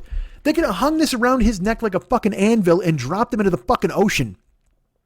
They're going to drop this whole pandemic and everything other fucking thing around Trump, but instead, you got Biden hiding in the basement and releasing out these pot-shedding videos. And also this thing where they're trying to appeal to kids. There's like memes of Biden eating ice cream with the sunglasses, the deal with it and all the bullshit. Now they're going to put a fucking Biden hologram at fucking in Fortnite or whatever. What are you doing, man? Can we get back as a country to being serious in the face of serious things? We've got this fucking knucklehead being unserious in office now for years now. It's an embarrassment. You see Angela Merkel, you see even Bolsonaro, who's a fucking strong man, at least has the appearance of a president. He's a fuckhead, but he's a president. Trump today, I'm telling you, I'm recording this now. Trump, they introduced the flag for the Space Force. The flag. They made a flag. A crafting project. The Space Force is real, folks. We can't handle Earth. This has to be some bullshit between Peter Thiel and Bezos where they're like, look, we've got to go to the moon and build a house. Like, this fucking planet is dead. We have strip mined this fucking thing. Let's get the fuck out of here. That's the only way we're going to space. You know, they shut down the space program when it was making progress trying to find ways to cure disease and studying the way plants grew and all those things. Yeah, that shit was interesting because it promoted human life. But now they're just like, we can colonize another planet. Yeah, because you fucking turned this one into a husk, you fucks. And also, it's all these 80-year-old dudes. How quick do you think you're going to colonize the moon, you fucks? It's never going to happen. But they somehow they're doing it. Space Force. We're going to keep us safe from space, whatever the fuck. And like I mentioned last week, the UFOs are out there. I hope they laugh at the fucking...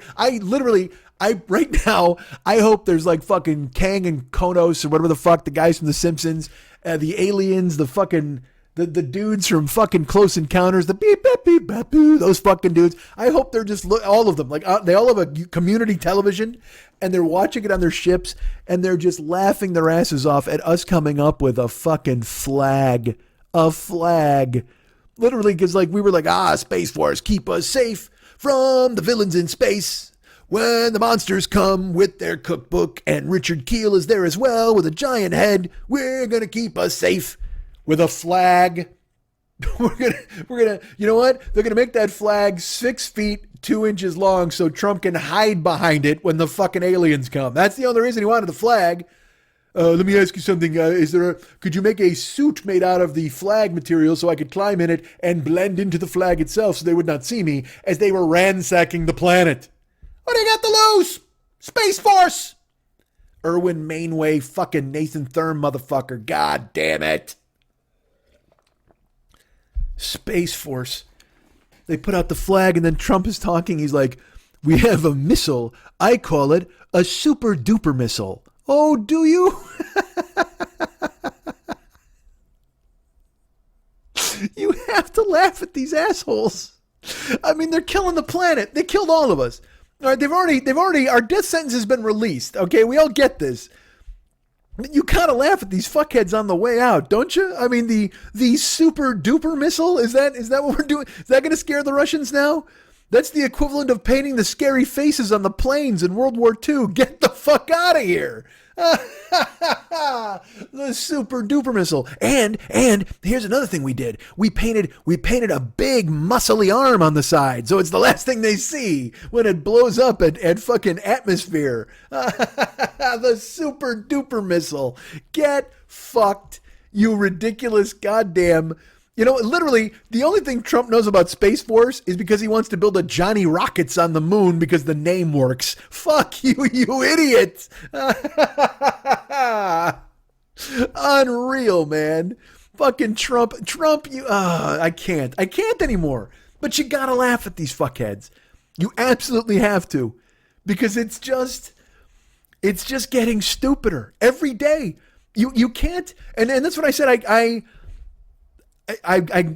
you know what? I think I'm going to give up on the news for a week. I really am. Like, there are these books I want to read, and I keep threatening to do this, and then it's like those people who are like, my brother's good at this. My brother's like, I'm through with Facebook. I'm being shadow banned, and I'm fucking leaving. I'm going to whatever, MeWe or whatever. All these other fucking social media bullshit. And his friends will be like, good on you. That's a good thought. You know, absolutely. An hour later, he's posting. He posts some meme or some bullshit about the Democrats or some stuff he hates. And it's just like, oh boy, well, I'm glad you were able to kick the habit. This is a fucking drug. Social media is a drug. Twitter's a drug. Facebook is a drug. Instagram's a drug, man. I'm on them all. I'm on them all the time. I read Twitter. I read it constantly like a book. And I think, at least for a week, I think I'm going to take some time off. There's some stuff I want to read. Let's have a book club. I'll tell you what I'm going to read this week. I'm going to order it from Amazon. We'll see when it gets here.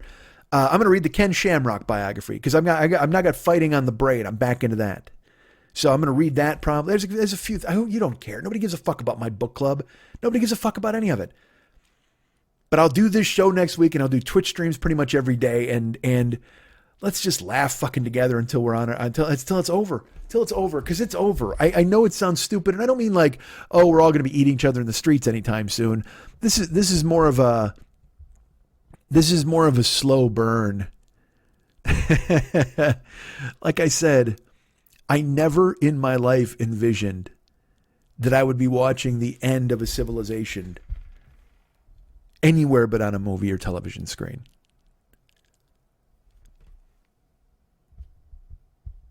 But it broke me this week. I've been breaking slowly and steadily, and I think I need to pay less attention to this stuff. Which is crazy, because then we won't have a show out of me, because what else do I fucking talk about? And it's funny to me that it wasn't even the virus. It wasn't even the Space Force. It wasn't even this Prince Planet motherfucker telling me that we've got a super duper missile. It wasn't any of it. I finally decided that I had overdosed on the news. I finally decided when I saw the sentence, a Guatemalan teen will be deported by ICE today. Because in reality, that should be something I'm upset about. In reality, that is something that I should absolutely be concerned with. And I should have empathy and hope for that person, that whatever journey they wind up taking, whether they're saved by a court order or they're sent off to Guatemala, whatever, I can only hope that they have the best of lives ahead of them and they can stay safe. But I just don't, I see it as words. It's just a pile of words. There's no person in that sentence. A Guatemalan teen will be deported by ICE today. And also even the aggressive wording of it. It's all it's missing is, and what are you going to do about it? Nothing. Because I can't do anything about anything. There are people in this country dying from an invisible disease. I can't fix that. There's a government of people elected officials who don't give a flying fuck about the people and are doing everything they can to fucking bang this country out the back door. And what am I going to do about it? Nothing. The quote-unquote opposition party has marshaled up a fucking cognitive disabled grandfather to be their standard bearer. And they're trying to force feed him to young people and put him in young people's situations, thinking that they'll relate to him in some way, when in reality, no. Nothing. Joe Biden's name might as well be Pop Pop when you see him. He looks like he should be handing you Werther's Originals and then sitting on a bench feeding pigeons. And they're expecting him to take over what is ostensibly the strongest nation in the world. I won't call us the leader of the free world anymore because I don't see us as being that. I think we've abdicated that responsibility. All you can do is watch it happen. All we can do is watch it unfold. And all we can do for this country, for this world, for the people we love, for our neighbors, for our friends, for our kids, for our parents, is hope. All we can do for the Guatemalan teen who will be deported by ICE today is hope. But do we have any hope left? And I'm not even talking enough hope left to cover all of those bases. Do we have any? It's all we can do to hope that ourselves, when we get up in the morning, can take a shower, can shave, can eat, can take care of ourselves, can put on our mask, whatever we need to fucking do. I'd love to worry about the jackboots of ICE sending a Guatemalan teen off into the fucking strange and unknown. But I've got to worry about the guy next door who thinks it's a good idea to not wear a mask and possibly sneeze my demise right into my face. I'm finding it hard to do these. I don't find it hard. I mean, I can talk all the fucking time. I think that what I'm saying is just reinforcing how we're feeling, and I don't want to be that. Again, I'm fucking Charles Comedy. That's who I am. I'm Bobby Laughs. But we're all living the same life. And I will try to find different ways to bring it to you. I try to be as funny as I can, and I don't know if ranting is working. I don't know if bitching is working, because we all do that. We all have that in our lives. We all sit, we stare, we wonder, we hope, we think, and we all dream of what it's going to be like when this is over. And I find myself mired a lot in this is never going to end. Rather than dreaming of what it's going to be like when it's over, I think to myself, man, this is never going to end.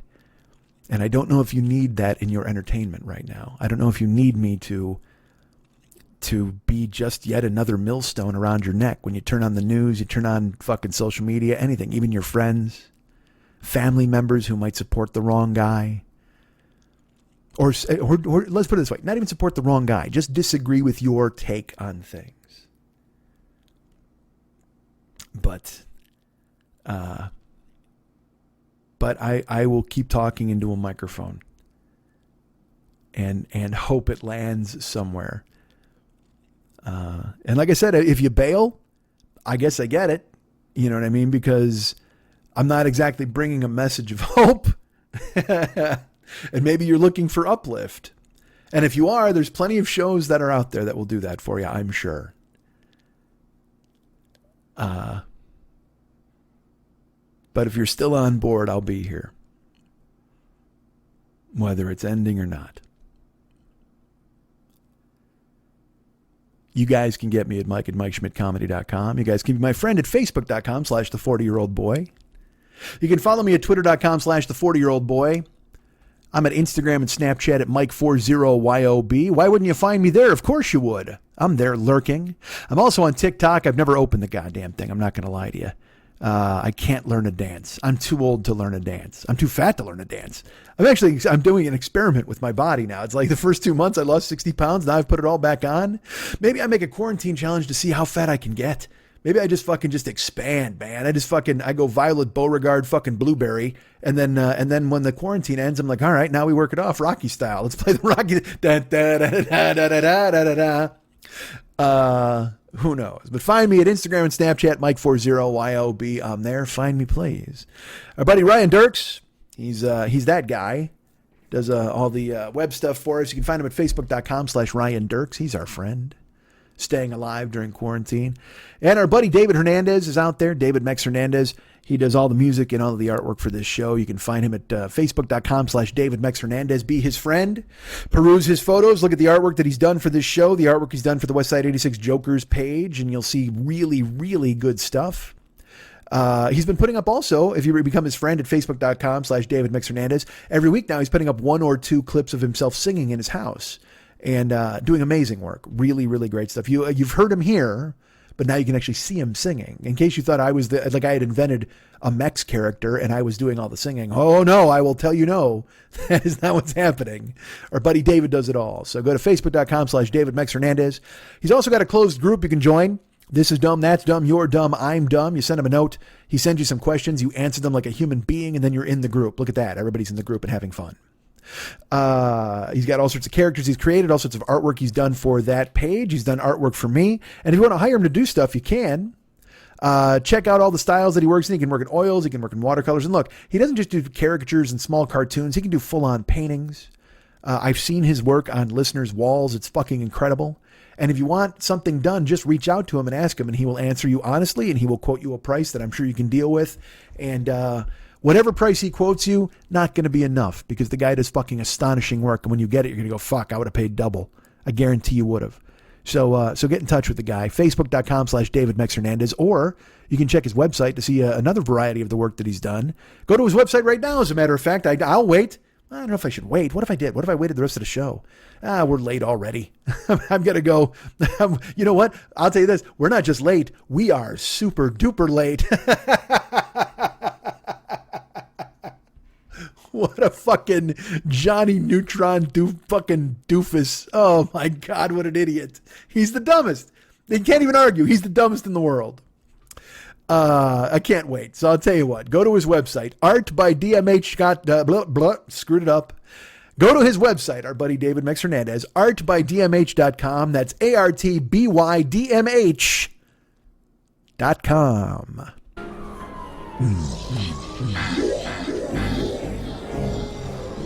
Hi, welcome to the Dynamic Small Business Conference. Names, please? Calm your tongue, louse! I am ye, loyal maiden of Thorgar, the most brutal of Shaitan's generals, a vicious beast whose name is on the lips of all terrified children, and with good reason. He comes to them in the night, filling their soft, unformed brains with the deafening screams of their own mothers, naked and staked to the ground, writhing in agony as each of their slimy orifices is filled to bursting with legions of blood termites. Thorgar, here you are. Silence! Your feeble meanderings mean nothing to one such as us. Why, if there were 10 less people in the lobby of this Hilton Garden Inn, Thorgar would have already thrust his infected fist into your gaping maw and down your bloated gullet, his rapier-like talons ripping their way through your entrails and exiting through your pulsing, contaminated scrotum. Terrific. Just grab your name tags from the table and... You dare give the Guardian of Purgatory instructions? The unholy hoarder of souls has defiled many conferences, and is well versed in the rituals of each. Your inconsequential gathering is no different from the last. Let's see. Allen, Andrews, Baker, Faust. Faust? Thomas Faust! Yes, that's what it says right here. Yourself, vermin! It was heralded in Luciferian scripture that the abortion known as Tom Faust would one day return to plague my master. For 12,000 nights, the keeper of all of hell's keys has devoured infants in all dimensions, crushing their skulls between his powerful jaws, uttering the name of Faust through gurgling, blood-stained lips. Faust was always just out of his profane reach. The holy barrier constructed by the Archangel Gabriel had thus far kept him from our grasp. But now it appears the hour of reckoning is nigh. Faust!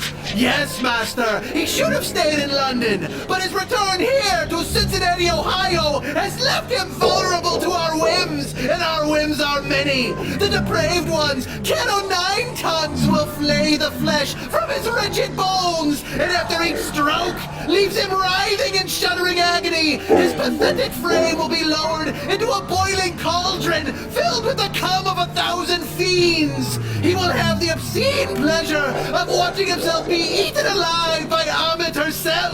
Then, once the devouring is complete, the Soul Eater will squat and relieve herself directly into his pompous mouth.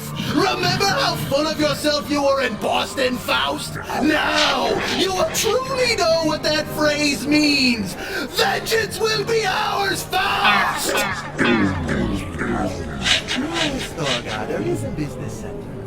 Yes, I believe there is a fax machine. If not, there's a Kinko's on 5th Street and one on Paxton Avenue. I did not see the one on Charlotte.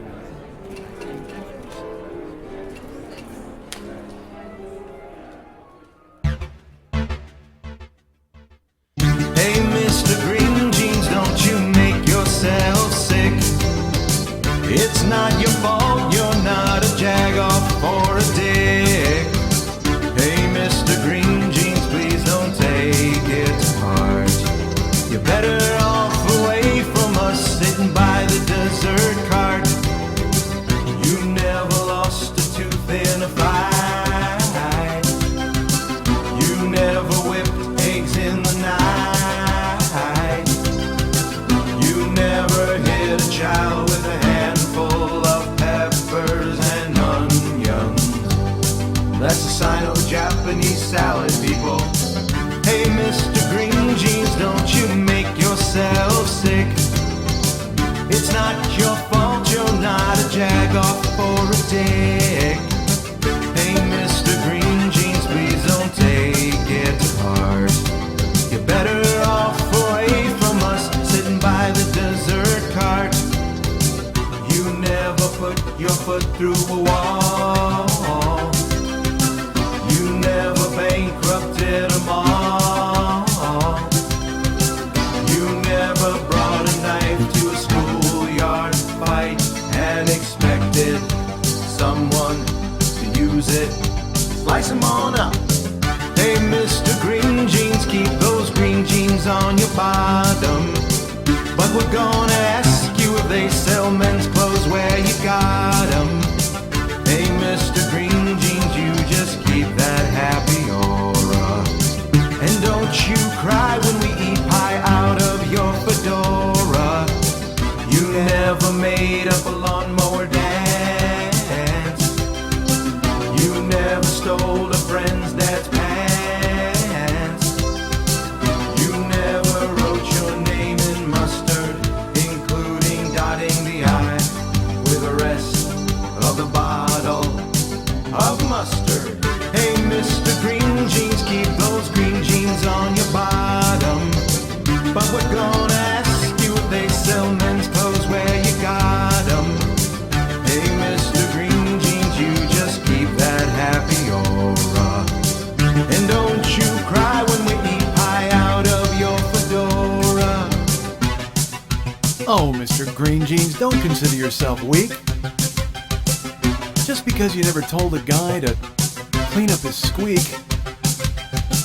You're years away from having any kind of issues with your prostate, and besides, you're probably... No, wait. You are definitely the only guy here tonight who got worked in a coat room by his date.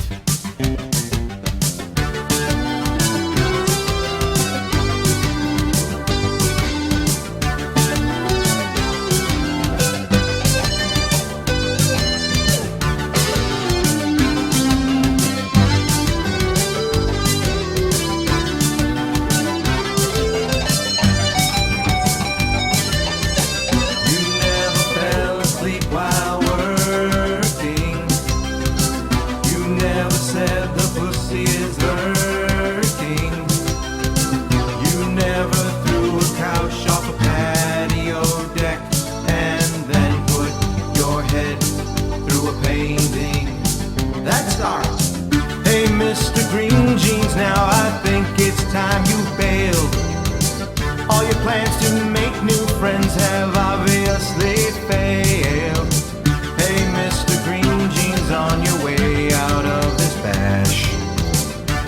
tattoo girl and the strong man with the handlebar mustache. Hey, Mr. Green Jeans, don't you make yourself sick. It's not your fault, you're not a jagoff or a dick. Hey, Mr. Green Jeans, please don't take it to heart. You're better off away from us sitting by the dessert cart. Hey, Mr. Green Jeans, don't you make yourself sick. It's not your fault, you're not a jagoff or a dick. I didn't finish my thought regarding the coronavirus town hall featuring Greta Thunberg on CNN. It wasn't really a thought. It was just stupidity when I saw the ad. And look, I don't know if she was even on, what she did. She could have come on and done a tap dance at a puppet show. I don't fucking know these days. Everybody's baking pies on Instagram, so what the fuck? But it just made me laugh that she was one of their go-tos. It was just like, hey, who are we going to get? Well, I don't know. There's a guy from the CDC. Terrific. Anybody else? There's a guy from the WHO. All right. Any other initial guys we can get? Hey, how about that little girl who likes wind? What if we got her? You want to throw her on here possibly? Hey, what about that girl who's advocating for the sun? Should we get her on here possibly? Because the who thinks the planet's heating up and getting cooked, we should throw pigtails on here, right? You know what? We got a couple of highfalutin doctors with really nice silk ties, and then we got a lovely medical expert who's here in a pantsuit, and there's Pippi Longstocking here. Let's get her and her pigtails on here to tell us once again about the fact that we should go ahead and stop at the fossil fuels and whatever the fuck, and that has anything to do with a germ.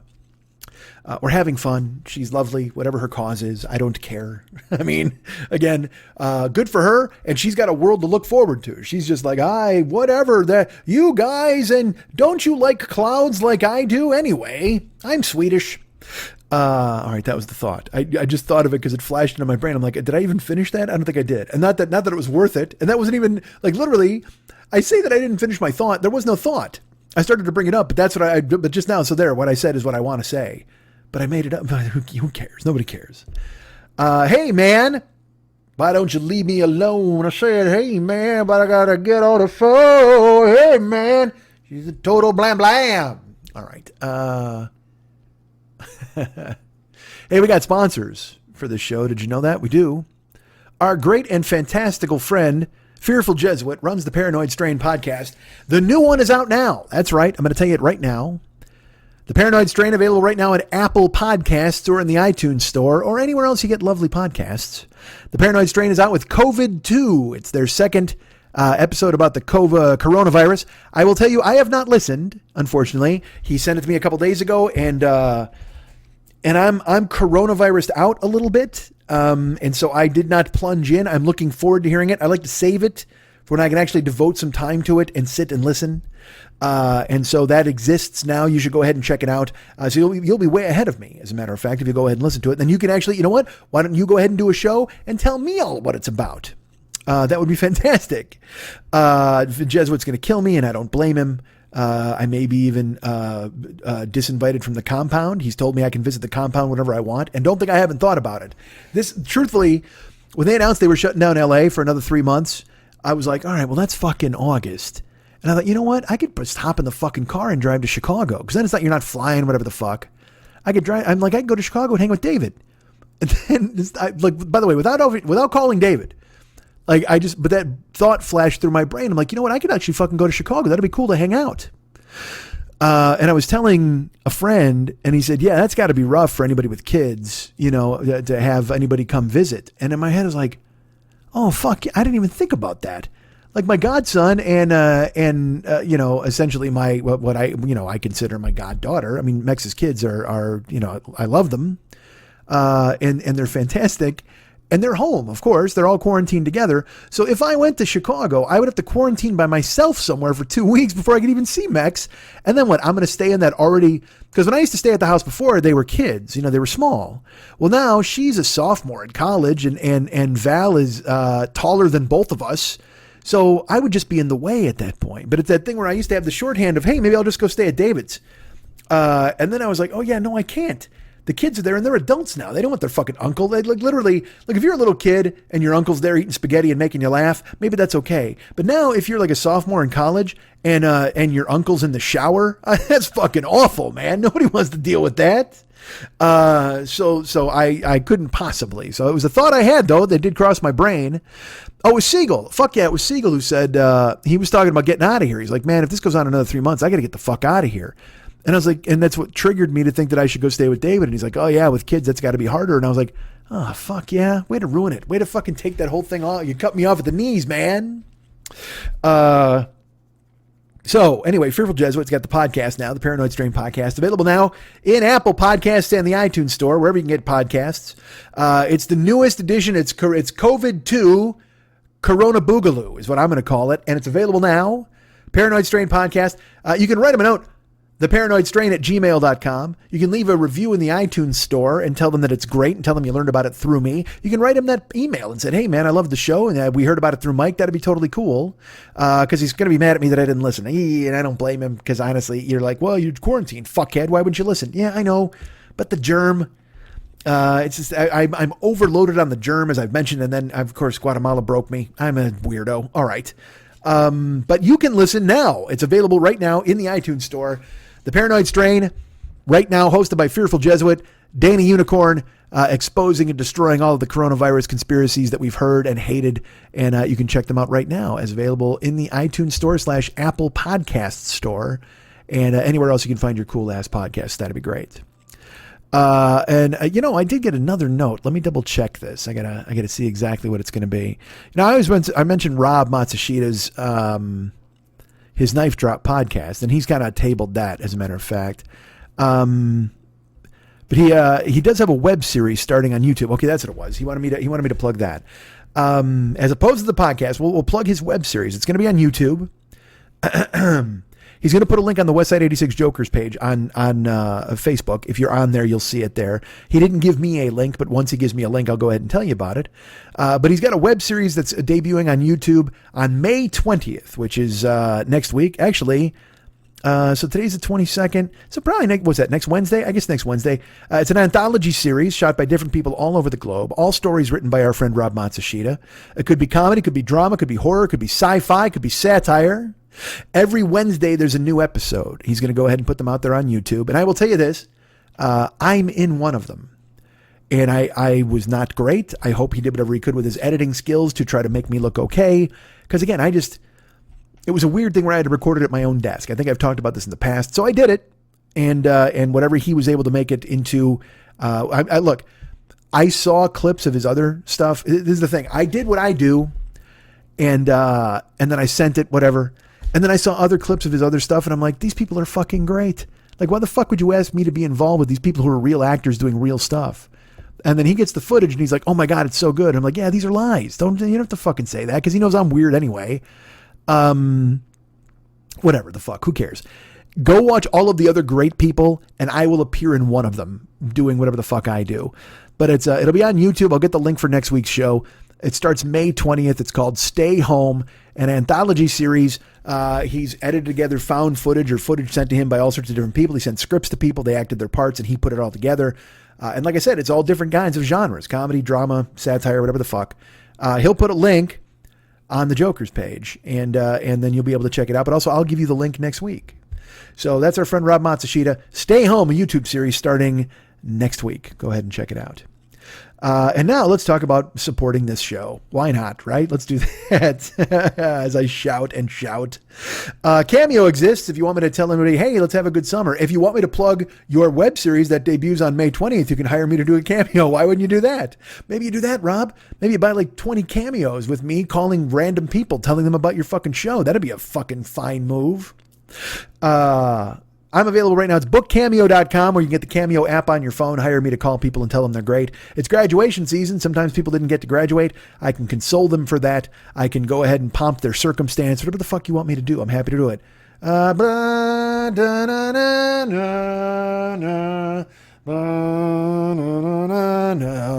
was Randy Savage's theme music in WWF. I'm happy to do that. I'll hum, pomp, and circumstance while they put a mortarboard on their head and then throw it into the goddamn air and think about the dwindling job market or about starting college online in the fall. Oh my God, what a depressing cameo that would be. But who cares? Hire me.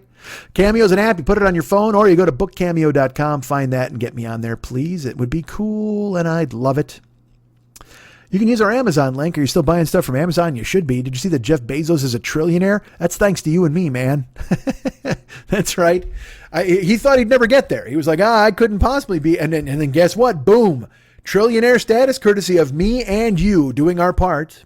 And you can continue to do more of that, so maybe we could make him a gazillionaire. You know what? Let's make him a super duper trillionaire. How about we do that? You want to go to MikeSchmidtComedy.com, go to the merchandise page. There's an Amazon link there just staring you right in the face. Click on that, and then, hey, you're shopping. Now, look, you were going to Amazon anyway. This doesn't cost you anything extra, just 10 seconds to find my link. And then you're shopping, and I get a cut. I get a very, very, very, very, very, very small, minuscule cut. One of the reasons he's a trillionaire is because he cut the affiliate program in half. So that's what put him over the edge. I think it's like when a Twitter account gets to like 14,950 followers. They're like, oh my God, I'm only 50 followers away from 15,000. Come on, everybody. And then people retweet it and go, yay. And they get some arbitrary fucking number to make them feel good about themselves. Well, that's where Bezos was. He was at $999,999,945 in his bank account. And then he went, you know what? If I cut the affiliate program in half, that's got to get me easily $60. And it's exactly what it made him, $60. So now he's worth $1.005 trillion. We did it, folks. We let Bezos do it. We cooperated and it worked. So let's get him up to super duper trillionaire status. What you want to do is go to MikeSchmidtComedy.com. You want to go to the merchandise page. You want to click on the Amazon link, and then you're shopping. We get money, they get money, you get stuff. It works out perfectly. You're getting stuff anyway. And also, you're not leaving your house. You're not going to a store. What are you, supporting small businesses and hoping to keep a vital ecosystem in your neighborhood? Fuck that. You want a guy in a van. You want a nondescript guy in a van to bring you eggs. That's what you fucking want for the rest of your life.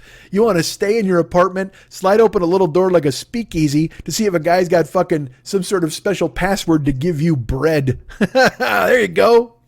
So order it from Amazon and use my link, goddammit. Let's ruin the planet together. All right, that's Amazon. Oh, you know what? There's Cameo. I've mentioned that as well. I have the Twitch channel and the YouTube channel, which exists right now. We're almost current on YouTube. We're getting close. But twitch.tv/the40year-old boy, you can find me on there playing games, doing just chats. We're going to do a weekly trailer park where we watch movie trailers and laugh at those. It's going to be great. And then we're playing games. We just finished a game called Undertale, which is top 5 games I've ever played. Hey, you want to see me cry? Then you want to go ahead and watch the last replay of Undertale when we finished it, because it... man, what a game. It was fantastic. And you know, Last of Us did the same thing. It's just, these games can be art. I mean, some of them are just stupid shoot 'em ups or whatever the fuck. Like, we watch trailers for games that are all like dunk dunk dunk dunk dunk dunk dunk dunk dunk dunk dunk dunk dunk, and guys in armor and, you know, stabbing somebody in the face. Those are fun. But if you can make me think or make me feel, that I'm on board completely. And that's how I felt about Last of Us. That's how I felt about God of War, which had a great combination of all of those things. Red Dead 2. And then Undertale, man, just a fantastic game. Gentle and fun and nice, and taught me a lesson too, as well, because I played it like a video game, which may not have been the best idea. Now, I don't want to spoil it, but it was fantastic. So twitch.tv/the40year-old boy, go ahead and follow the channel. That'd be great. Then you'll know when I'm on, and then you can come and visit and see me on camera as I'm playing a game. That's totally fun, right? Isn't that what people want? Don't people want to watch me play a game? No. All right, but that exists. So go ahead and check me out there at twitch.tv/the40year-old boy and at youtube.com/the40year-old boy. Like I said, we're almost caught up for podcasts. We're just about going to have those up probably within the next couple of days. They're being uploaded, and I'm waiting on a couple of things. And then once those are square, then we'll be all full up there. And then, like I said, I'm always, you don't care, but I'm trying to figure out what to do. But I will be making better use of YouTube and things like that. And I know you're laughing because you're like, hey, this show came out in the afternoon on a Friday. Yes, I know. But I got no excuse. Whatever. It's a new show. Fuck it. Fuck you. Yeah, that's right. Fuck you. Get off my back. Twitch and YouTube exist. Go ahead and become a follower or a subscriber to those. I would certainly appreciate it very much, because it helps the show, as well as Patreon. Let's talk about that. Patreon exists right now. Patreon.com/the40year-old boy. Go become a patron of this show. New podcasts coming out every week. Twitch happening all the time. YouTube stuff in the hopper, in the pipeline. There was going to be live stuff. That's all been tabled, courtesy of the germ. But we'll see what happens the rest of the way. Live broadcasts possibly on Patreon. I don't know if I can do that, though. That's the thing, is I keep thinking I would make videos for Patreon, but like there's a middleman where I got to record it and then upload it and then post it. And I know you're like, well, so do it. It's your job. Yes, I will. All right. I promise. But Patreon exists. Patreon.com/the40year-old-boy. And let's welcome our newest patron, Mark Mascalino. Hey! I'm going to clap for Mark. There's Mark Mascalino. Oh, wait, let's do it this way. It's Mark. Hey, Mark Mascalino, thank you so much for becoming a patron at Patreon and helping this show exist. You're the best. I appreciate it. You're super cool. And now, and everybody knows it. I know it. You know it. Everybody knows it. Everybody knows about Marky. Everybody knows he hates Marky. He's Mark. Yes, he's Mark. Hey, he is Mark. He should be Mark. Is he Marky? No, he is Mark. All right, so now he's Mark. Mark Mascalino, thank you for becoming a Patreon patron. Appreciate it. Let's talk about some people who reached out to me via PayPal and just gave donations because they're super cool. The lovely and talented Stephen Brogy up there in Canada. Fucking Brogy gets it done. He was the former axe-throwing champion of Schmittapalooza. And I will tell you this, I won it last year only because he was not around to defend it. And that's the story I'm sticking to. That's the only reason I won. But now I am the defending axe champion in perpetuity because I will never get to Canada again because of the germ. But when Stephen won it, the glory of Stephen Brogy winning the axe throwing championship, he just brought out he channeled all of his rage. Right now I'm staring at a baseball bat covered in barbed wire, which was also a gift from the Brogue. Stephen Brogy's my man, and he sent me a PayPal donation this week. And thank you for thinking of me, Stephen Brogy. I hope you're safe up in Canada. I don't know if you're an essential worker, but I hope you're either quarantined or you're essential, and you're as safe and as healthy as you can possibly be, along with our good friend, Jay Briggs. That's right. All of the PayPal this week was international. Stephen Brogy from up in Canada, our boy Jay Briggs from Ireland, who I was supposed to be last week staying at his place, he and the lovely Laura. But it turned out to not work that way, and I should be seeing them in September, October, maybe. Yeah, we'll see. I don't think so, but let's hold out hope that the germ doesn't claim us by then, and we're still able to go on to quote our good friends at Southwest Airlines, I hope I'll be now free to move about the country. I hope I'll be free to move about the globe, actually. But we'll see. I don't know. But anyway, Jay Briggs has reached out, and Stephen sent me a one-time donation, and Jay Briggs signed up for a subscription on PayPal. And you can do that too. If you go to MikeSchmidtComedy.com, while you're looking for that Amazon link, in the upper left-hand corner of virtually every page, you can see a little Schmitty, and he's got his pocket out. It says donate. And you can either donate or sign up for a monthly subscription that way via PayPal. Whatever you do helps the show and helps me immeasurably and makes me very happy. And I appreciate that. Thank you so much for thinking of me. Because it's, if you were ever going to support this show, this is the time to do it. And I appreciate you doing that because, we're all, and look, if you can't, I totally get that too, man. We're all carrying that sack of barley, wheat, couscous, grains, soap flakes, whatever the fuck, and doing the best we can to stay afloat. So anybody who thinks of me at this difficult time, please know that I love you guys, and I appreciate you thinking of me and looking out for me. And some other people looked out for me as well. Look at me. I went to the P.O. box. That's right, I did. And I got several things from people. Here's what I got. Our good friend Liana in Texas, the lovely and talented number one fan, Liana Dixon in Texas, sent me, now get this, she sent me 2 headbands. All right, one's black, one's white. And she sent them thinking that they were going to be a face mask covering for my mouth. But they are, they're like John McEnroe tennis headbands. But then she sent me the picture, and the guy in the picture is wearing them like a face mask. And she's like, he must have the smallest head. And I'm like, yeah, because I have, as you know, even if my head was shaved, I wear a size 8 baseball hat. But now with all the fucking quarantine hair I'm sporting, I can't even imagine what the fuck it is. But I put on, there's a black one and a white one, and I put them on together. Dudes, it's badass. It's the coolest fucking mask ever together. I look like I got a yin yang face, which is fucking beautiful. And by the way, that's my favorite rappers, the yin yang face, yin yang twins and yin yang face. Get him on fucking the mic. What was that? They had a song about eating pussy too, didn't they? Were they with Pitbull and the Yin Yang Twins? Yeah. Lick it, lick it, lick it, lick it, lick it, lick it, lick it. Yeah, it's a fucking jam, that song. All right. So, the Yin Yang Twins, whatever. So the point is, she sent me these headbands and I can wear them on my face and they look fucking amazing. So, and she was all disappointed. She's like, oh my God, they're a lot smaller than I thought. But if you combine them, they make the badass fucking Yin Yang face mask and I look great. So thank you, Liana in Texas, for thinking of me and making that happen. I appreciate it very much. That was cool. And also, who else reached out to me? Our good friend Gary McVeigh Also an international send, Gary McVeigh. He sent me, he's in a band called Caucasian Male. And he sent me his fucking album, like vinyl, like an actual vinyl album of the album Caucasian Male. The album, it's an EP, I guess, and it's called Entertainment Light. It's available on iTunes and Spotify and Amazon. You can find it on there. And of course, I can't remember the track, but he sampled my voice in one of the tracks. And I posted it on the Joker's page.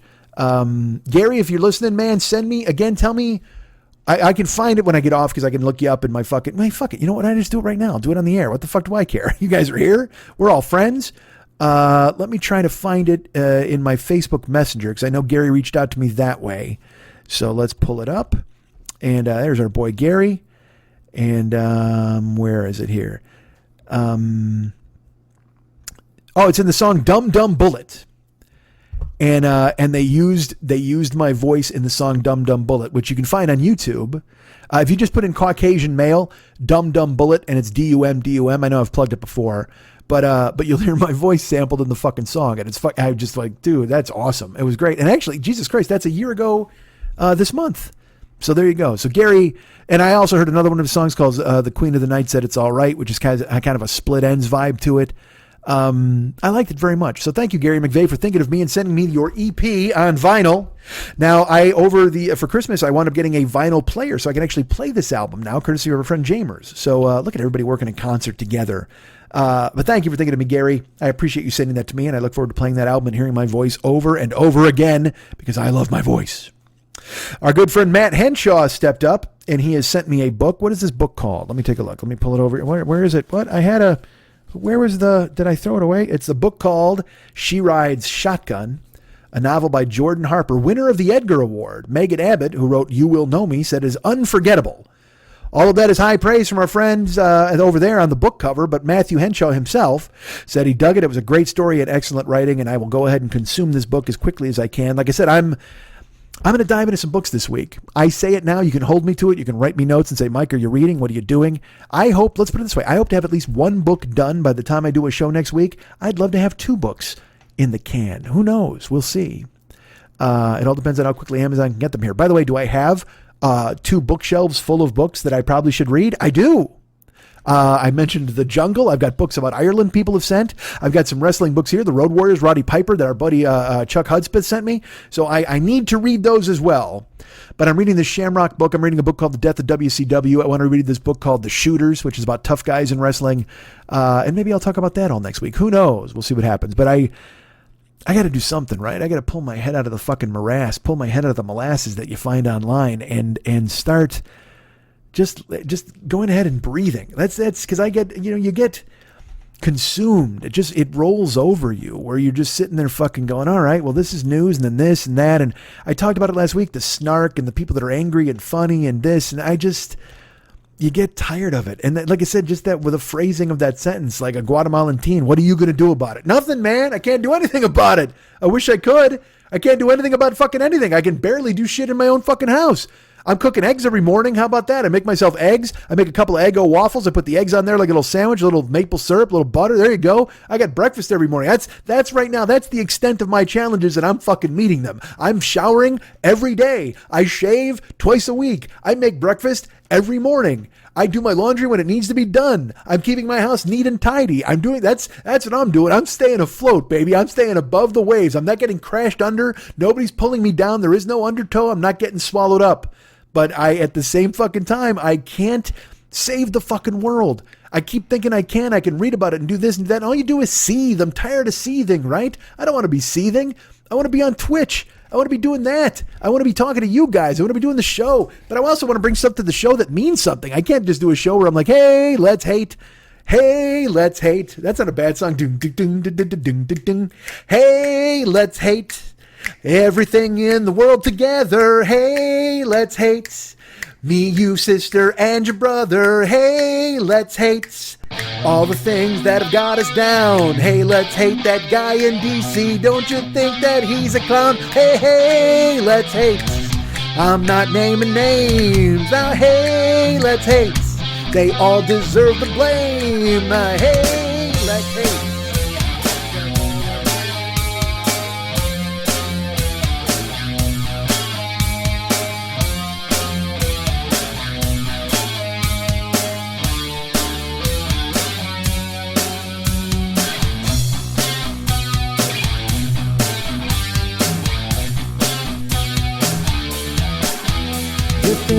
everything alike more than me. It's people who like me.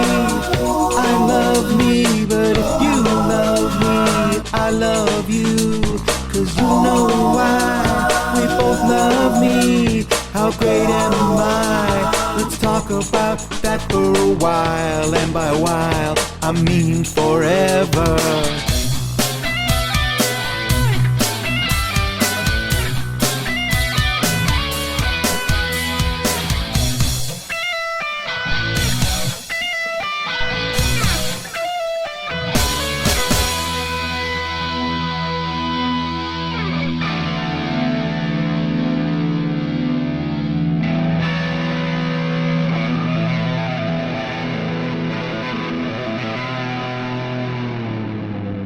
Charlie Doe Podcast.